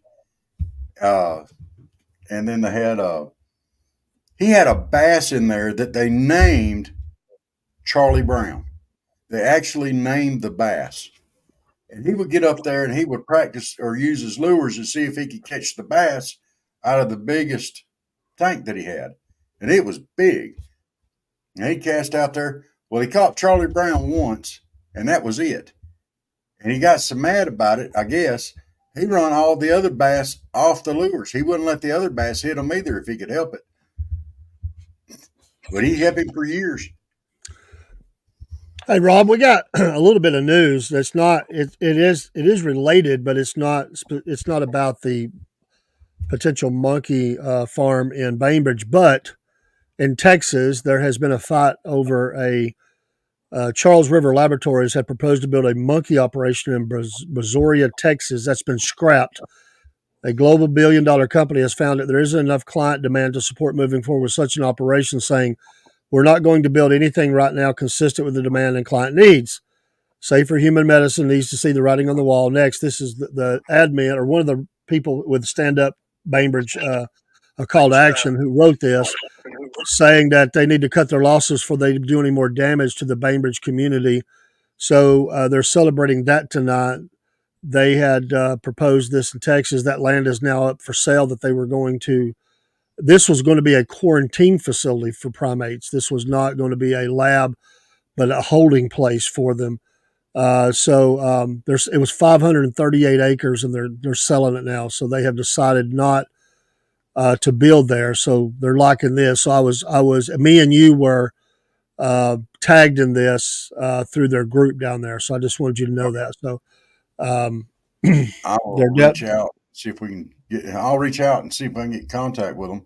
It's something that we really need to bring to light for yeah. everybody. And if we can bring it to light for everybody down here, I mean, I don't want it either. You know, And I and don't. apparently it was PETA that put the pressure on enough that they decided not to do that. It's not I'm not. often I'm on. It's not often I'm on the side of PETA. I'm give and Yeah, take on some of that, but in this case, we would stand together. yeah, yeah. Now, I also found out that they're talking about closing some more grocery stores, and we've got to talk about this too.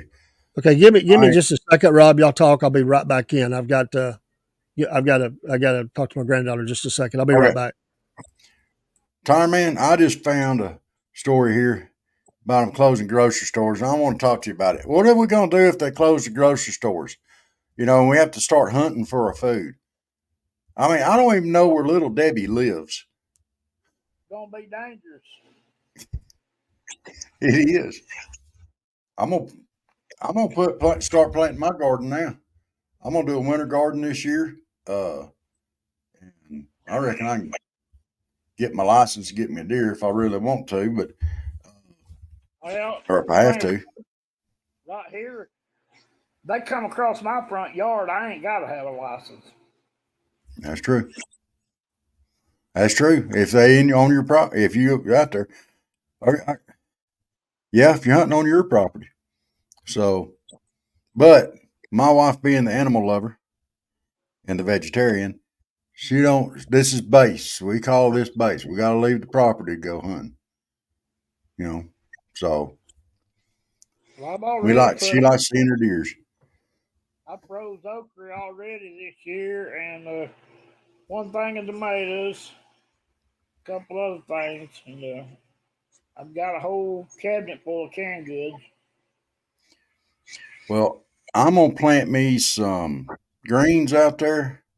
I got me a good sized garden plot. Of course, we've been getting soaked from this little storm that's coming through. But once it dries up, I'm gonna plant me some greens out there, and I'm gonna plant me some cabbage and some carrots and some stuff like that. And I'm gonna put some stuff up too.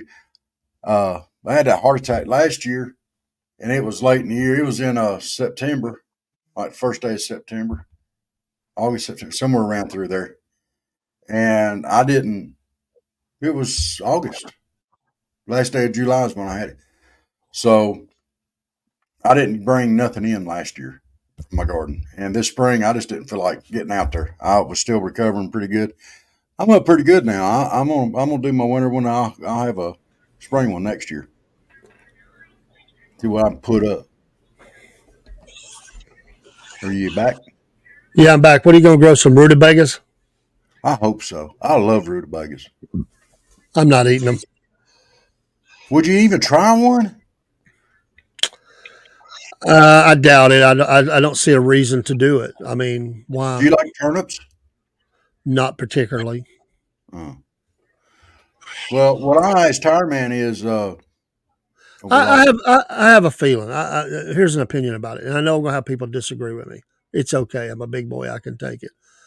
I think a lot of people have convinced themselves they like some of that crap because they know it's healthy and it gives them all these benefits and stuff, and they've just gotten used to it. It's like eating carrots.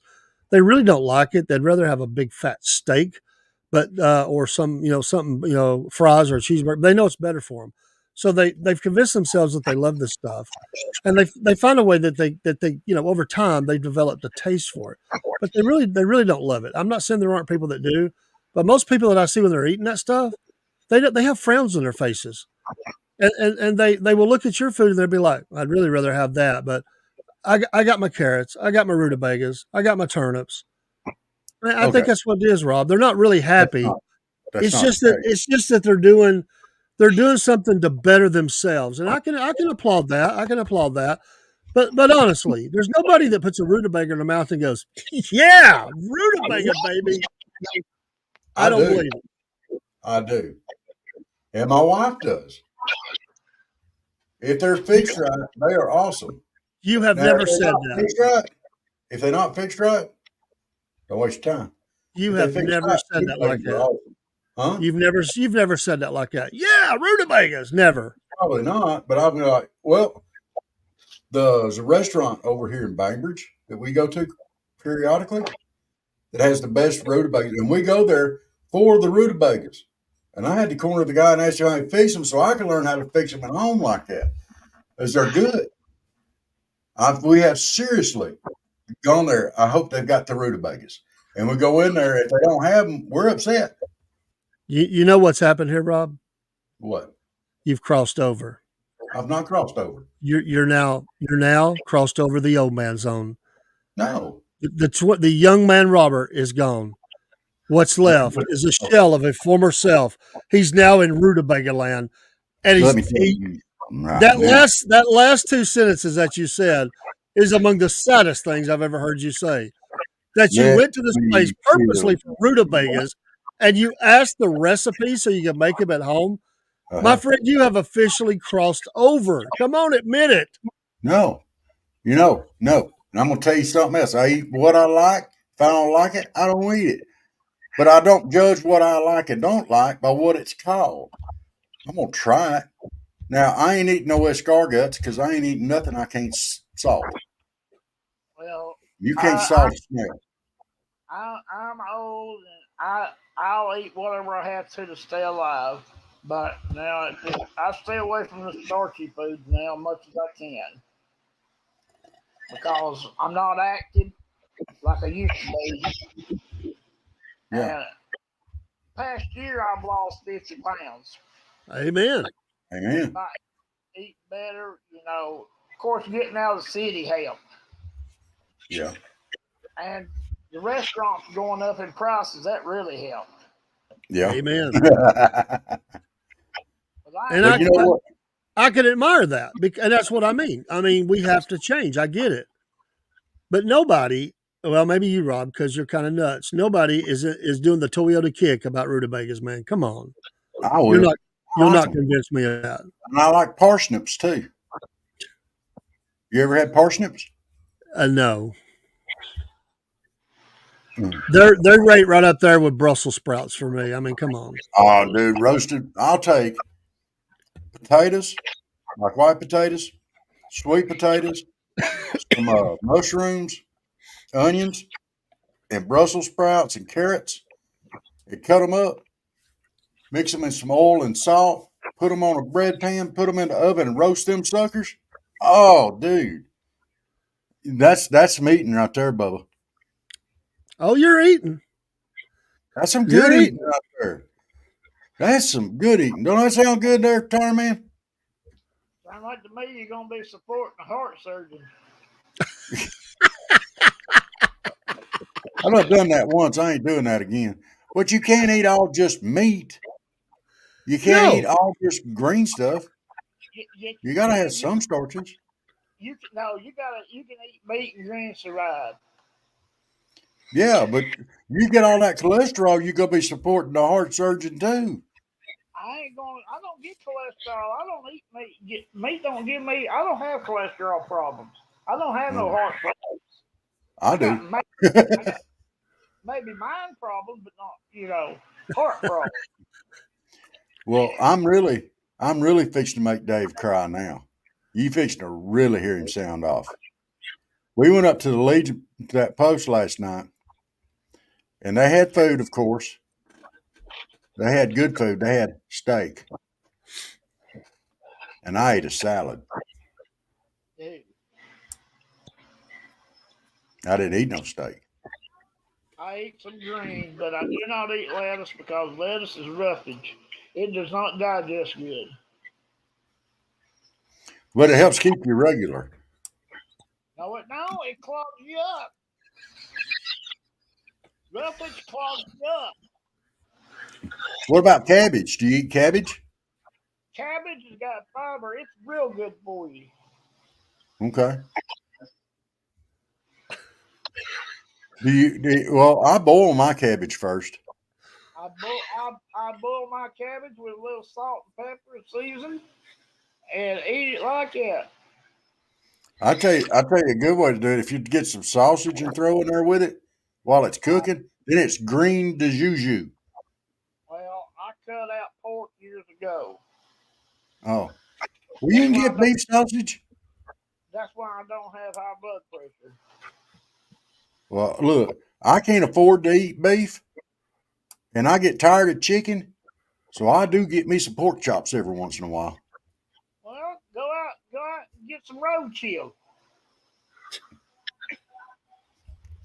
I can't. My wife won't let me bring it home and dress it out. Oh, you had to dress it out in the yard. Look, have you seen the size of the buzzards here in South Georgia? Which You can ones? go out there and try to kick them off that roadkill if you want to, but you go draw back a nub, and I ain't messing with them. They can have it. Well, You- eat some rattlesnake. It's good for you. Uh, I don't think I want no rattlesnake. I've had it before, but you Well, know, eat some gator. yeah, there's gator and there's chicken, but it tastes like chicken too. I could eat turtles, but you'd be chewing on it forever. You Well, know, uh, put it on some beef bouillon. David, would you try turtle meat? No. Gator tail? No. Squirrel dumplings? No. Yes. Um, you wouldn't try squirrel dumplings? My goodness. What about quail? I asked some people at church Sunday about quail. Maybe. I'll give you a solid maybe, Okay. but Fish? I doubt it's going to happen. Fish? I only like it the bad way, so I don't eat it very often. So Oh, all fish. Yeah. I don't like the way you need to eat it for it to be good for you. I don't. You So I mean just stay bait? away. No, Now, baked fish is about as appealing to me as rutabagas. Man, come on. There's something I found out. Codfish is real good for you, high in protein, and hmm it's real good. I like shark. yes. Shark is good. Now, look, if you, Dave, when they're talking about this stuff here and you got to cook it the right way, when you start getting this breaded fish from the stores and stuff, it's cod and stuff, and they got that real thick batter and everything on it, and it's real good and all that stuff. I mean, that's that batter on it that's getting you. It's not the fish itself. If you will get like the fillets and bread them yourself with like a coating of cornmeal or something and fry them in some olive oil, you can get roughly the same thing and still have the good flavor that you get from frying fish. Just throwing it out there for you. I don't like fish that much. I'm not going to go to the trouble, so I just don't hardly ever eat it. I'm not a seafood person. Okay. So I do eat some things in olive oil, but I don't care for it enough to have it, and I don't like to smell it cook. Mm. So That's why one of the real popular things that you'll see at almost every home down here is a fish cooker, and it's outside. yeah, Just about every place you go, you'll see a fish cooker. I'm just not a fan. You know, Okay. I'm a pretty When I was living in Louisiana, I don't around them Cajuns. I don't have no idea what I ate from one day to the other. All I know it was good. I'm gonna tell you something. I spent some time over there with some of them Cajuns, and I made darn sure I knew what I was eating. Uh, they was down there eating crawfish. And they was laughing at me. I'd eat all the crawfish tails in the world, and they'd be like, "Oh, you got to eat the head too." No, sir. I drew I the didn't. line there. I didn't do that. Guy friend of mine I stayed with when I was down there. Me and my wife, first wife, stayed down there. Uh, uh, he took me out on the Lake Pontchartrain, out on the old bridge, and go New Orleans East and go crabbing. We'd take Right? 4, 5 of them big old ice chests, a bunch of chicken fat. We'd fill them things up for no time, take them home, boil them. Best meal I ever had. Yep. Then, I'll tell you then something else. One of them Cajuns taught me down there. If you catch you a stingray, you bevel you a piece of pipe down where it's sharp on the end, go on them wings and knock them up, let them fillets just go up in there and skin them out. They call them sea scallops, and man, they good too. Probably shouldn't be talking about that on here, but that is some good eats right there. How did Pontchartrain get its name? Is that an old Indian name or French name or what is that? How did it get its name? no, I don't really know. I imagine it's Pretty sure it's probably French. French Indian. French Creole or something? Yeah, Yeah, because there's a bridge down there. That one bridge, it's the longest one there is across a body of water. It's 23.5 miles from land to land. Wow, It really, it messes with your head when you go across it. Miles from land to land. that's interesting. Causeway. Causeway, yeah. I've been through there a few times, not many, but a few times. It is named after the French minister of the Marine and Chancellor during the reign of King Louis XIV. Louis Philippe, I don't know. Uh, it became Philippa Comte de Positran, Ponticaratran. He was French. That's why I can't say his name. Yeah. But yeah, it was named after a French guy. Okay. It was Well, that originally answers it. called Aquata by the Native Americans who lived in the area, which means wide water.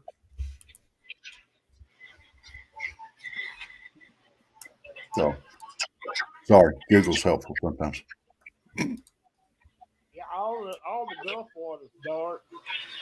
You get where it meets the Atlantic Ocean, you can see the color change.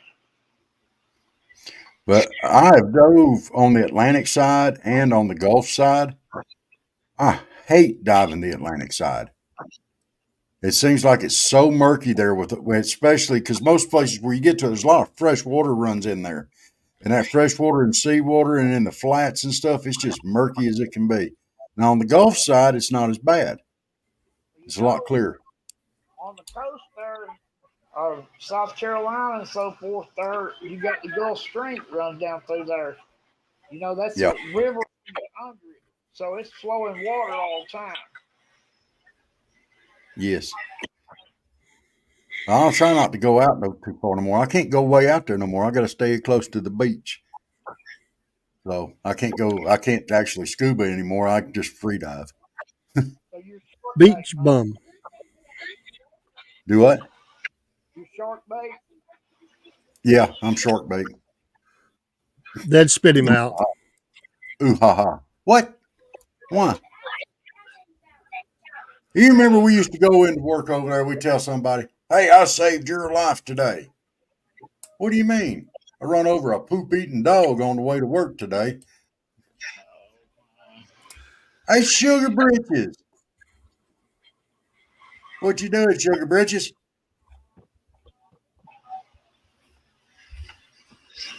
You got to get with him, Dave, on the iPhone thing so we can get him on here. He's got an iPhone.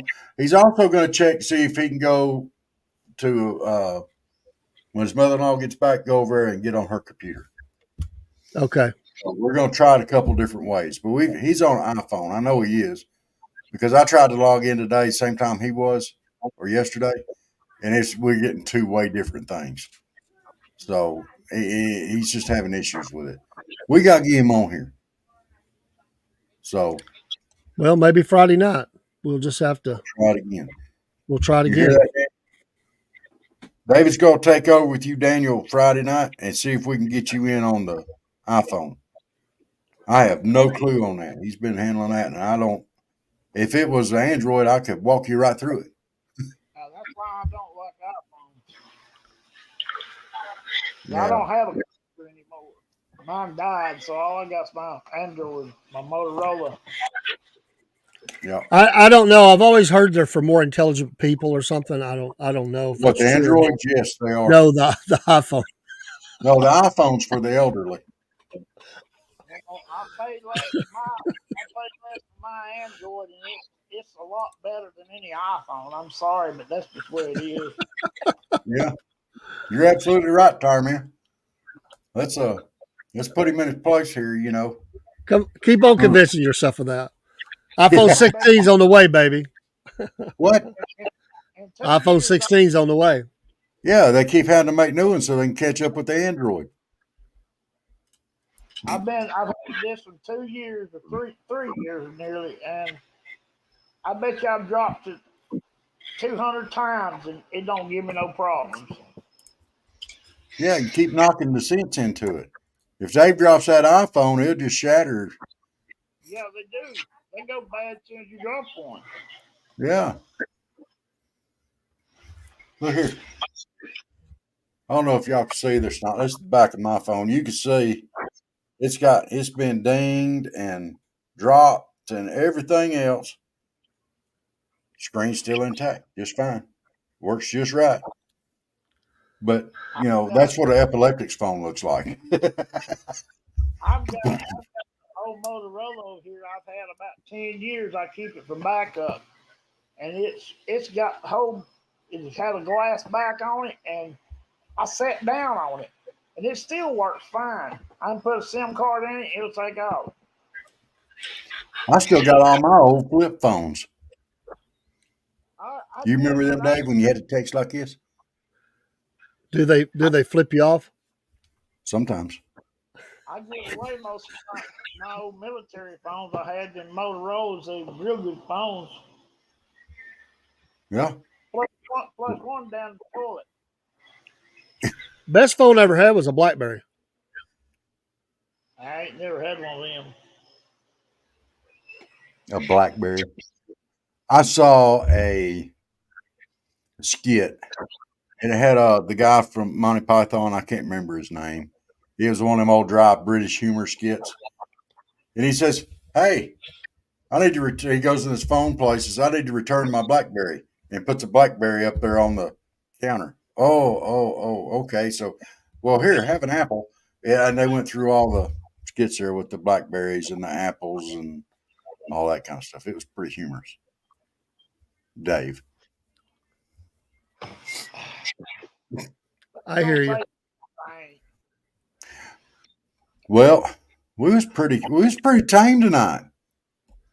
What happened? We had guests. We have to behave for guests, Oh, okay. Okay. Yeah. So that means that Friday night's gonna be the wild night when we got Sugar Britches in here. When y'all ain't got when you work no more, you're gonna be off for the weekend. You'll be ready to rock. That's right. I'm always ready to rock. And if you don't believe me, you can ask the Chupacabra, Dave. The Chupacabra. I've never met the Chupacabra. But you're going to be hearing the Chupacabra in your sleep tonight. I'm going to send that Rougarou down to South Georgia. I think that thing looks too much like folks to be sending down here. We'll have that thing married off in no time. Yeah, but think about it. They say he just appears out of nowhere. Well, I'm telling you, he looks too much like folks. We'll have him married off. I mean, we right here close to the North Florida Panhandle. I'm telling you, we could have him married off in no time. Maybe some redneck down there be like, "Hey, that thing be good for coon hunting." Democrat, maybe.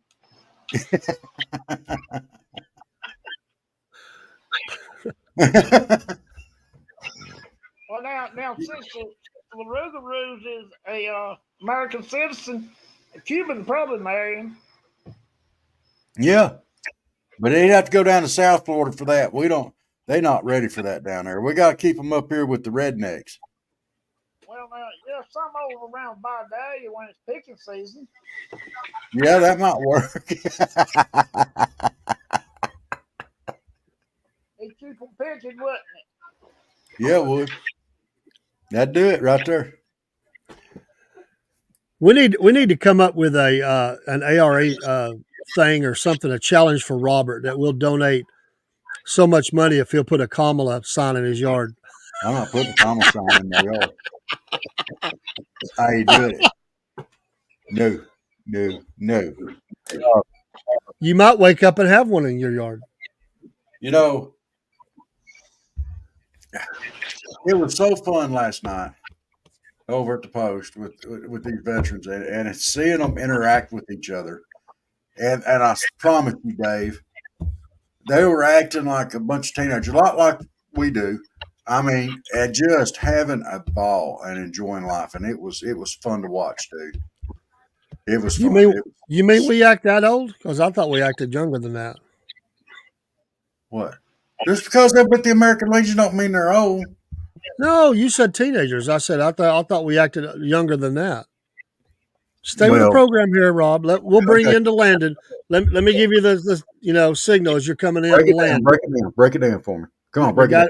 We got to get you on the tarmac on the runway. I'm there. Okay. We're ready for launch. We're ready to launch. Not launch. We're coming in for landing. You know, you got to. Oh, we're coming in for a land. You want a soft landing. Call the Mhm. car. What about the chupacabra, Dave? Don't that don't soft? look in the don't look in the screen and whisper at me like that, dude. It's like the most creepiest thing. I mean, you start sounding like Joe Biden for a minute or something. I mean, what is that? Oh. See, that's not nice. You don't call me Kamala, and you've called me Biden Oh, in one Joe. night, in one show, and you've called me fat, and you've called me. Well, I just noticed that when you do that, you lean in. That's what he does. I mean, you've been watching him or Well, something. I'm You're leaning picking up. toward my microphone right here. It's right here. It's right here. So I have to lean toward it so I can speak into it. You look I'm gonna like get Joe. me a boom. Huh? Yeah. Well, get me a boom. I'll have one for long. Yes. I And I'm gonna get definitely this will. new thing from my camera up here so it's like looking at me instead of coming in from over the top. But that way y'all can all make sure my hair's cut good. You just blinded Tar Man. Oh, sorry about that. Woo. Hey, I got some sun up there. See?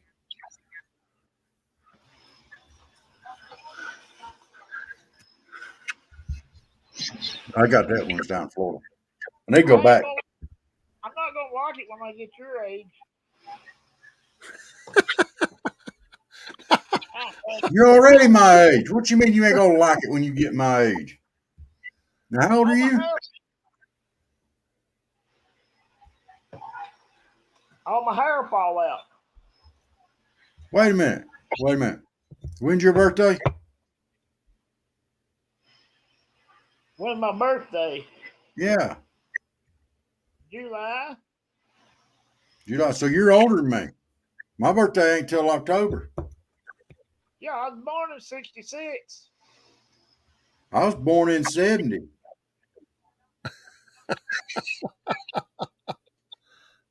Yeah. Yeah. It only took me 53 years to lose all my hair. It only took me No, 53 years to get this good looking. I was born in '63, and it only took me what 6 years, 7 years to get good looking. I've been like that ever since. Uh. Well, at least you're better looking than Dave, and I'll give you credit there. What, Dave? What? I told Tyre Man he was better looking than you, and I think you can agree with that. His hair's darker than yours and everything. He still has hair I still have hair. in the back. Them, Ease that head up a little bit. Come on. Come on. Ease it up. I remember when you had a head full of hair. Of course, you remember when I had a head full of hair. the time Dave was a supervisor drove him crazy, and he lost everything. Yeah, I can see that. The bad thing was, Dave knew all the tricks that everybody was going to could have pulled by the time he was supervisor. So nobody could get away with anything. So all they had left to do was just annoy him.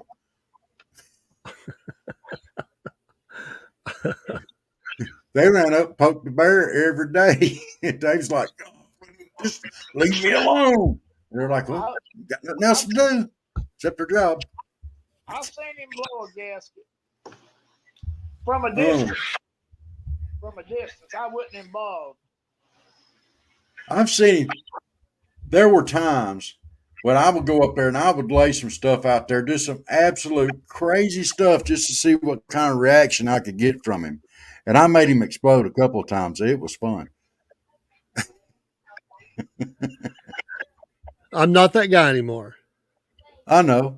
But it was fun. And I'd walk away and you'd be thinking my feelings was hurt probably, but I'm going away laughing, dying laughing under my breath. Because I'm going to come back there a little bit, throw some more gas on that fire. I wasn't a supervisor then. No, I was you a weren't. lead. I was a lead. Fill Yeah, in. but you were. But I always liked you, and I like the fact that that would happen. It made things interesting. It's fun, I you had know. I had a few Weavers get on my last nerve. But there's one thing that always made me respect this man over here. If I can get my thumb pointing in the right direction, there's one thing I always respected about him. He would tell you from the heart what was on his mind. If you got him good and fired up, he would Yeah, speak, and he would speak truth, and it would come from the heart. And he didn't care if he upset your feelings or nothing back then. But as he's matured as a Christian and as he has come so far in his life, he can still do the same thing, but do it in a respectful tone. yep, And I admire that. I don't have that skill.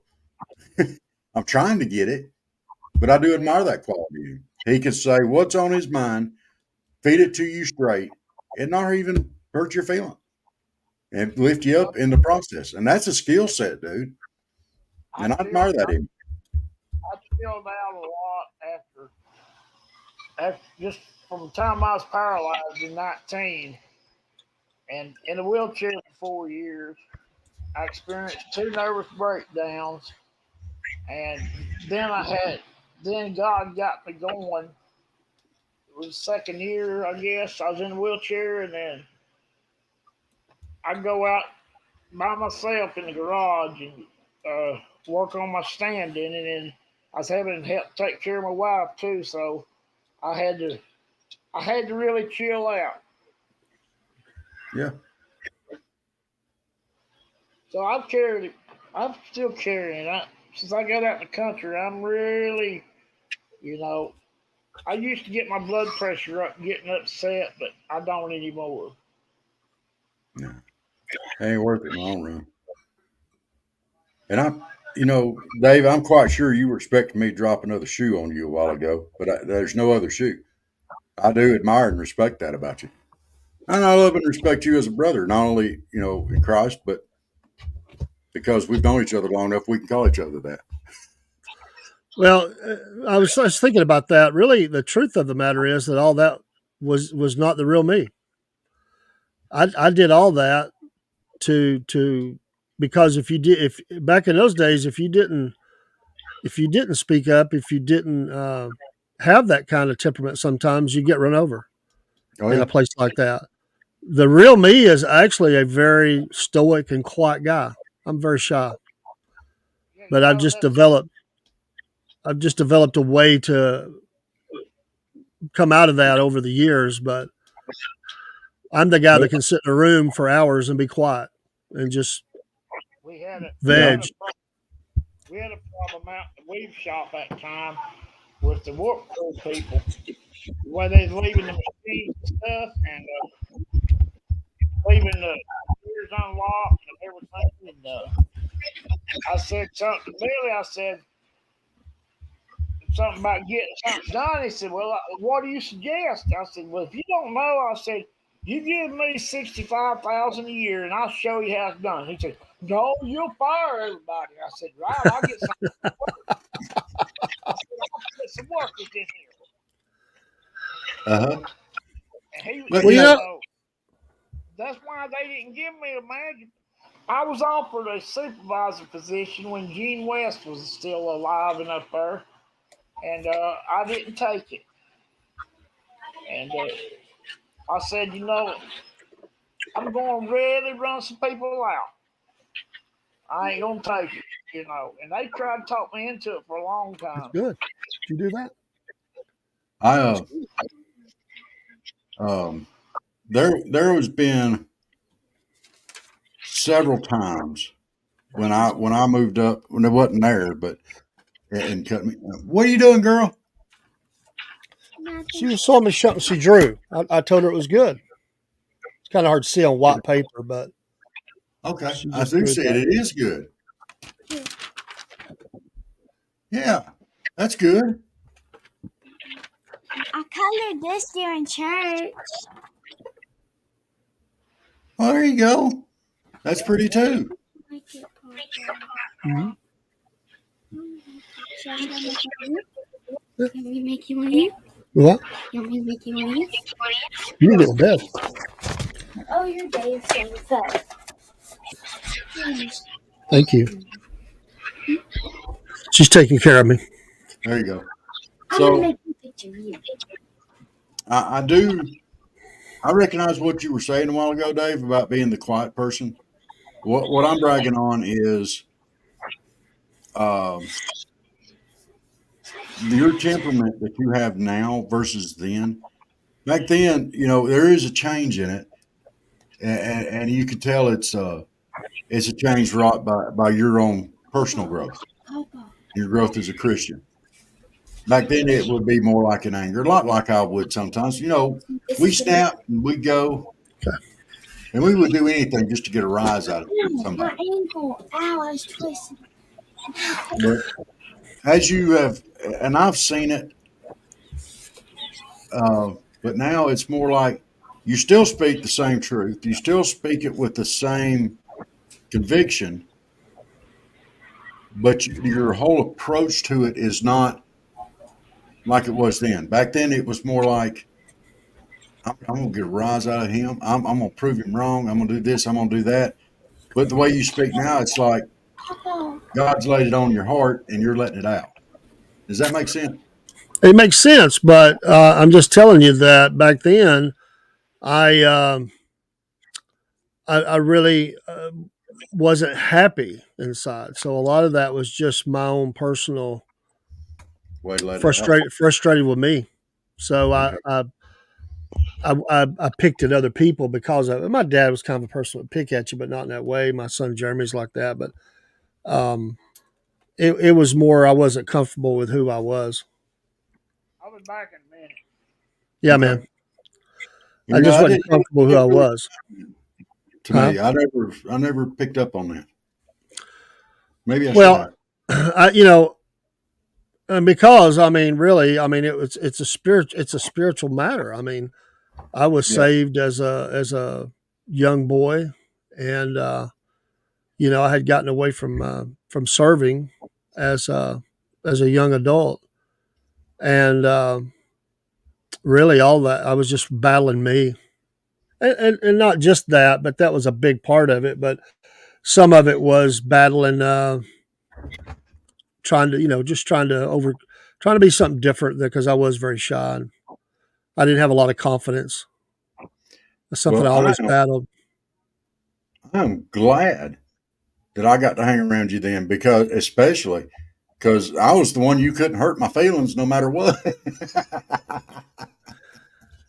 And Well, still, I mean, that's just uh, you know, uh, I'd always look at it if someone was actually mad at me for my joking and cutting up or whatever. If they were actually mad, I would go up to them later on and apologize if I thought they were actually mad. Um, but a lot of times I was just throwing some horse crap out there to see if I get a reaction. well, that little department. I mean, like I said, you after a while you didn't have to because you had gained a level of acceptance and respect. But as a new guy, nobody liked you. I mean, they took it as a personal uh, challenge to run you out, and if you didn't stand up for yourself, you'd get run over. So I learned to to give as well as receive, and I got good at it. And then after a while, it became kind of a thing. I mean, it just Because but everybody was doing it, just about. That was well, a they were, and it was just again we talked about it. Some of it's just extreme boredom. You're 12-hour shifts. It gets a little crazy, but um, I mean, it was a lot of fun times. But at the same time, that wasn't who I was at home. It right. truly was a separator. I wasn't that entirely. I wasn't that same guy at home. You know, But I didn't even talk about work at home. We had a kind of a standing rule to kind of really get work out of the way, and then when I was off, I didn't talk about work. Um, Uh, I kept work at work, and I kept home at home, and I really didn't like to talk about that very much, unless I ran into one of my buddies from work. But I really separated myself. Work was work, home was home, and I learned to do that because I was bringing it home once, and it just wasn't. It was ruining my off days, and I said I'm not going to do that. So I made work work, home home, and I just did. That's one of the reasons I didn't. I felt like I did pretty good as a supervisor. I probably, I'm gonna be careful what I say here because I'm still employed, but uh, I just think, and this is really not for now. I'm saying then if a lot of the supervisors were, we'll say, what's the word I'm trying to think of what I could say. They were hard nosed. That's the way I'm going to put it. And that old school style, and I couldn't be like that, and I didn't want to be like that. And I felt like I could get things done without having to be that. Not putting anybody down. That's just the way they were brought up. That's the way they were trained to be. And it was very coarse. The language was coarse. A lot of smart remarks and stuff like that. And I could cut up and go on, but I didn't like the put down of people. I saw a lot of that true put down. I mean, mocking, and I didn't care for that. It was an ugly side, and I didn't want to be in management because of that. When I did go into management, I worked real hard to try to have get the job done, have respect. You can't be everybody's buddy. You have to get the job done. But at the same time, I invested in people, and I think that I made a difference in some people. Now, I wasn't everybody's cup of tea, and there's people today that probably say I hated that guy, but I did try, and I cared about people. I'm not saying other people didn't, but I just, and I just, it was to me, I just felt like I think I came along at the right time. I was talking to somebody about this the other day. I think I came along at the right time because the old school style of managing was going away, and you had to become that. And some people today mock it and make fun of it, and we can't do our job. And I understand to a certain degree because it's a lot of it's top down, and there's limited, but you can still be an effective leader if you try. But I felt like I fit that model more than I would have the old school supervisor. Right. And I probably, I don't know if it's the right statement, but I would just say I probably cared a little too much to be that, and I just didn't want to be that type of person. I didn't. You still see that every once in a while. You'll still see that in people, but um, I try not to be that. And again, I'm a Christian, so and I'm a pastor and a preacher, and I like to cut up and have a good time, as we can see on here. But at the same time, I'm invested in people all the time, and I was back then. I talked to people that nobody else would talk to. I went to I was like Jesus going to to the people around the Galilee that the elite religious folks in Jerusalem didn't want to go around. Well, that's who he went to, and that's where he was most effective. And I don't know. That's just really the way God made me. Just is to go to those people and I was always sympathetic to that, and it really bothered me how I heard some people talk about those folks, and I struggled with that. I struggled with that. Really, I did. You're going to have to give me 1 minute. I want to come back to this. Just Okay. give me 1 minute. Da, da, da, da, da, da, da, da. I do. I work for him a lot. I consider him not only a supervisor but a friend. Of course, we don't hang out or have not. But if I saw him today, I'd hug his neck. I hope and pray he's still living. I'm not saying he's not. I haven't seen him in a long time, but he was a fireball. He could get really fired up, but I really liked Glenn, and he was one of the best supervisors I had in the weave shop. He taught me a lot. Yeah, he was a good guy. I would say there was only a couple of times that me and him had differences of opinion, and we didn't argue or nothing. But I was a little disappointed, and I realized it was, and I don't want to bring it up on here, but it wasn't him that did it. Well, in one way he did, but But that was that old school.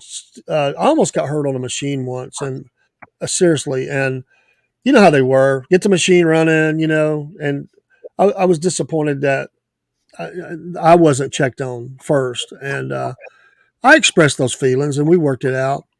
But he was great to me. He taught me a lot. We had a lot of life lesson kind of thing.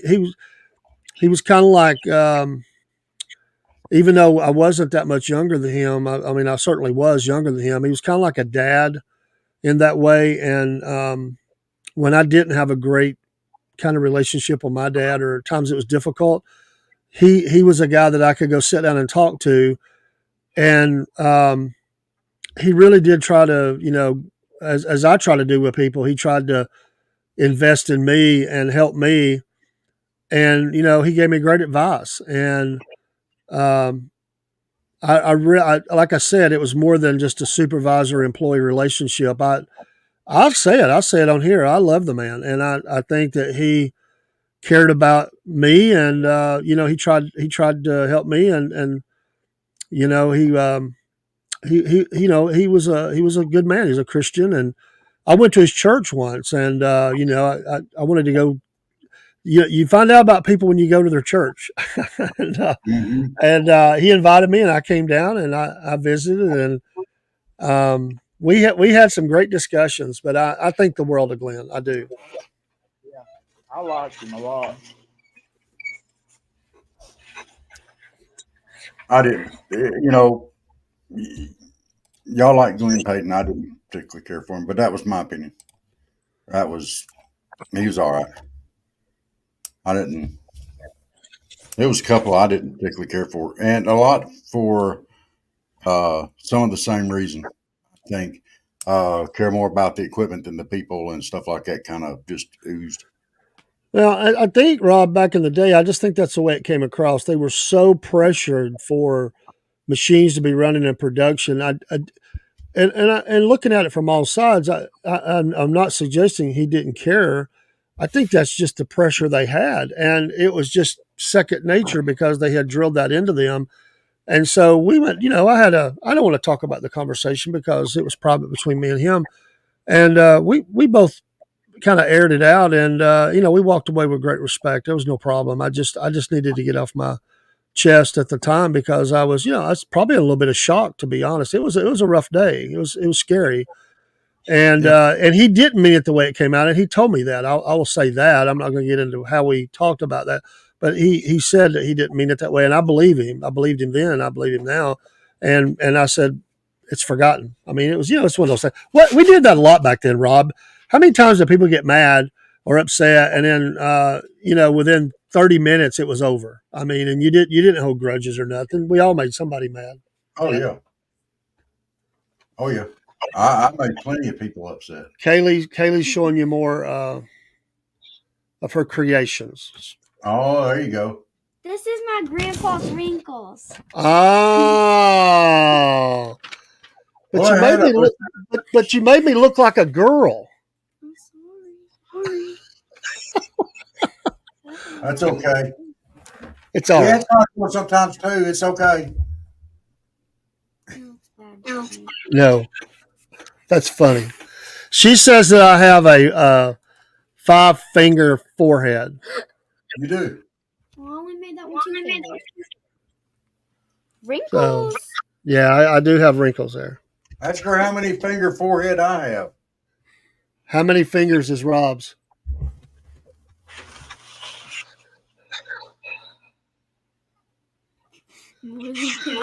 More than 10, huh?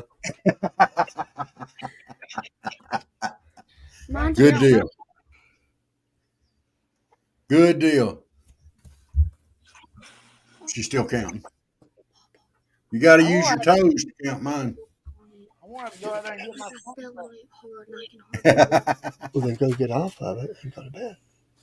Well, No, that's y'all, it. it's about I'm sorry I made it. 9:30. Give about 30 minutes. Oh, my ankle, Papa, hurt. Uh-oh. Well, You better go cut your ankle up. Get me. oh, she tripped earlier and crashed. So it's the I'm hurting. Oh, I don't know about school. Yeah, Oh, I may not be able to walk into the school tomorrow. exactly. You know, so Let her stay home and rest it. shut your mouth.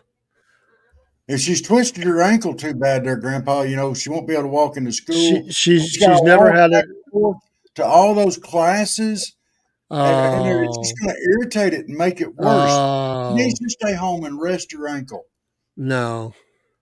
Go to school. Oh, poor thing. Okay, I tried. She knows it doesn't work, so Okay. she'll give me the look like, "Ugh." Well, Tom, man, thank you for coming in here with us Yes, tonight. Star Man. We will have you back on. Thank you so much. Enjoy it. I don't mind it one bit. I enjoy it. Well, good. You're a real blessing to us, and there's been times that we couldn't be on here together, and you helped hold it in the middle of the road. I'll guarantee you that. Well, Me and I'll Rob be together are I mean, we do some shows apart, and we stay in our lane. But if we get outside that lane and we're not together, it doesn't work. No. And we need help. Front porch doesn't work without both of us, or we have help. Uh, It just doesn't. The I can do political all day long by myself. I could do preaching or whatever. Rob could do animals all day long, but yeah. there's some shows we can't really do apart. We have to have somebody with us. It just doesn't work. Yes. I try. I want to be some good left. You're a You lot of are. good. Yeah. But one You're a thing lot about of Dave, good. I keep forgetting stuff when Dave's not here. Like I don't know how many times now I have done the ARA Pet of the Week and forget to turn my microphone on. I don't know how many times I've done that. I did it again last night. I had to go back and redo it last night. Hey, that's called old timer's disease. Yeah. Old timers disease is this stupid microphone. I bump it, it turns off. But like last night, something told me to check it. I better go check that. And sure enough, there wasn't no sound on either one of them. And I was like, Well, Hey, at least I before we caught go, just want to make a quick announcement. I'm hoping tomorrow night, we won't be on tomorrow morning, but tomorrow night I'm hoping to debut Southern Talk. And our focus is going to be North Carolina. So it'll be all things North Carolina. Oh, they got that nasty barbecue up there made with vinegar sauce. Ugh. But you know what? They got some pretty mountains up in that area too. They got some pretty Beautiful mountains. mountains. Yeah. Nasty barbecue, pretty mountains. We can deal with that. Yeah, She's waving good night. Good There night. you go. Good night, kiddo. Good night, John Boy. Night, John boy. Night, Mary. Just to rest your ankle tomorrow. Yeah, well, she's supposed to be resting it now. Oh, It still hurts. Well, it's going to hurt when you stand on it. it's probably swelled up too, Dave. How Oh, swollen is yeah. it?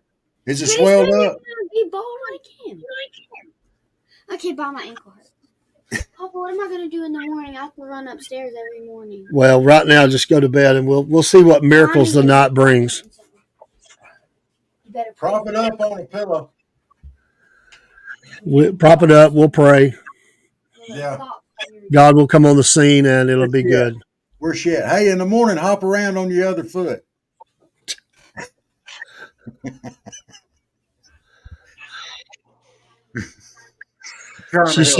She says, I have to run upstairs. I don't know what I'm going to do. The school has an elevator, but she's afraid of elevators. So Oh, okay. I didn't Has she realize got that. any crutches? Huh? Has she got any crutches? Dude, she don't need a crutch. If you get her a crutch to take to schools, then that'll take some of the pressure off. Some of the funniest stories we have around here is when she has said that her ankle hurts and she got my crutches. Trust me, it was gold. It was gold. They will live in infamy in our family. The stories of how she's milked that using my crutch and would forget and not realize what she was doing. But she would Yeah. have you think that she was going to lose her leg and lose her foot. And I always tell her that's your mom's side of the family. They That's awesome though. That's awesome though. she will milk that and milk that. And then when I don't buy all of it, then she gets mad at me and gets her little feelings hurt, and then it'll be over. The pain Yeah. mysteriously leaves Yeah. because I don't buy it. She has gotten hurt. I mean, you talked about crash. This poor girl has had bike wrecks and other wrecks and stuff. She's had 2 cast on already. Ugh. Had stitches. She's wide open. She's living life and living large, but she has had her share of crashes. We'll say that. All right. But Dave, that's my little partner. Yep. you're really a scrunch. Yeah. I always hate it when I get that phone call at work. I'm always at work. I'm gonna have to go to the hospital, and I'm thinking, is this real? And then it is, and then she's getting a cast on, and it's been a while now, so hopefully it'll stay that way. All right. One last thing before we take off. I want to put out a warning to you guys. It's looking like, for everybody down here in South Georgia, it's looking like tomorrow's going to be a fairly rough day, weather-wise. We've got a storm coming through. Yeah, Robert ate beans. Right on into tonight and in the morning. So y'all be careful, batten down the hatches if you got them.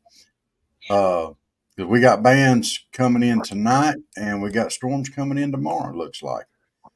Yeah, So there's time and a place to joke around and play around, but this is not one of them, I don't believe. It's not looking like it's going to be a horrible thing, but it looks like there's going to be plenty of it. So that hurricane has made landfall now, it looks like. But By the way, the Braves lost. Yeah, come on. Yeah. Well, Cat did it. Cat did it.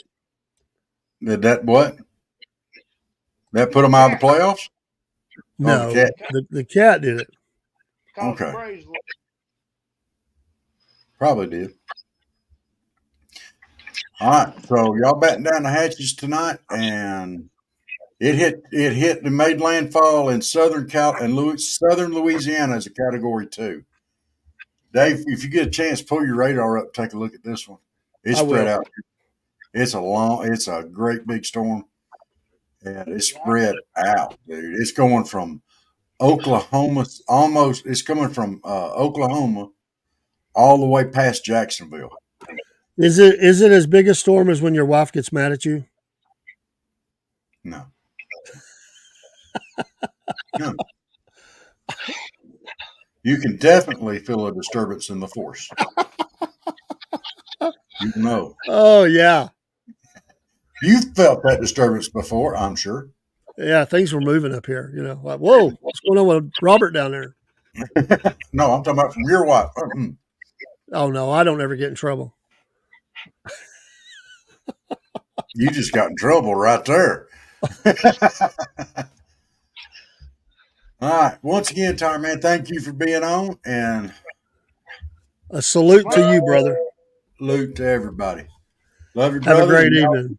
Don't forget the music. Don't forget the music, Rob. Okay. It's not time. I'm liable to forget it. Later, I just forgot it, to be perfectly honest. But y'all like, follow, subscribe, do the hokey pokey, turn yourself around. Hey, did you hear about the guy, the hokey pokey dancer that died? No. They couldn't put him in the coffin. They put his right foot in. He put his right foot out. Put his left foot in. Put his left foot out. Just saying. Good night, brother. Good night. Salute. Salute.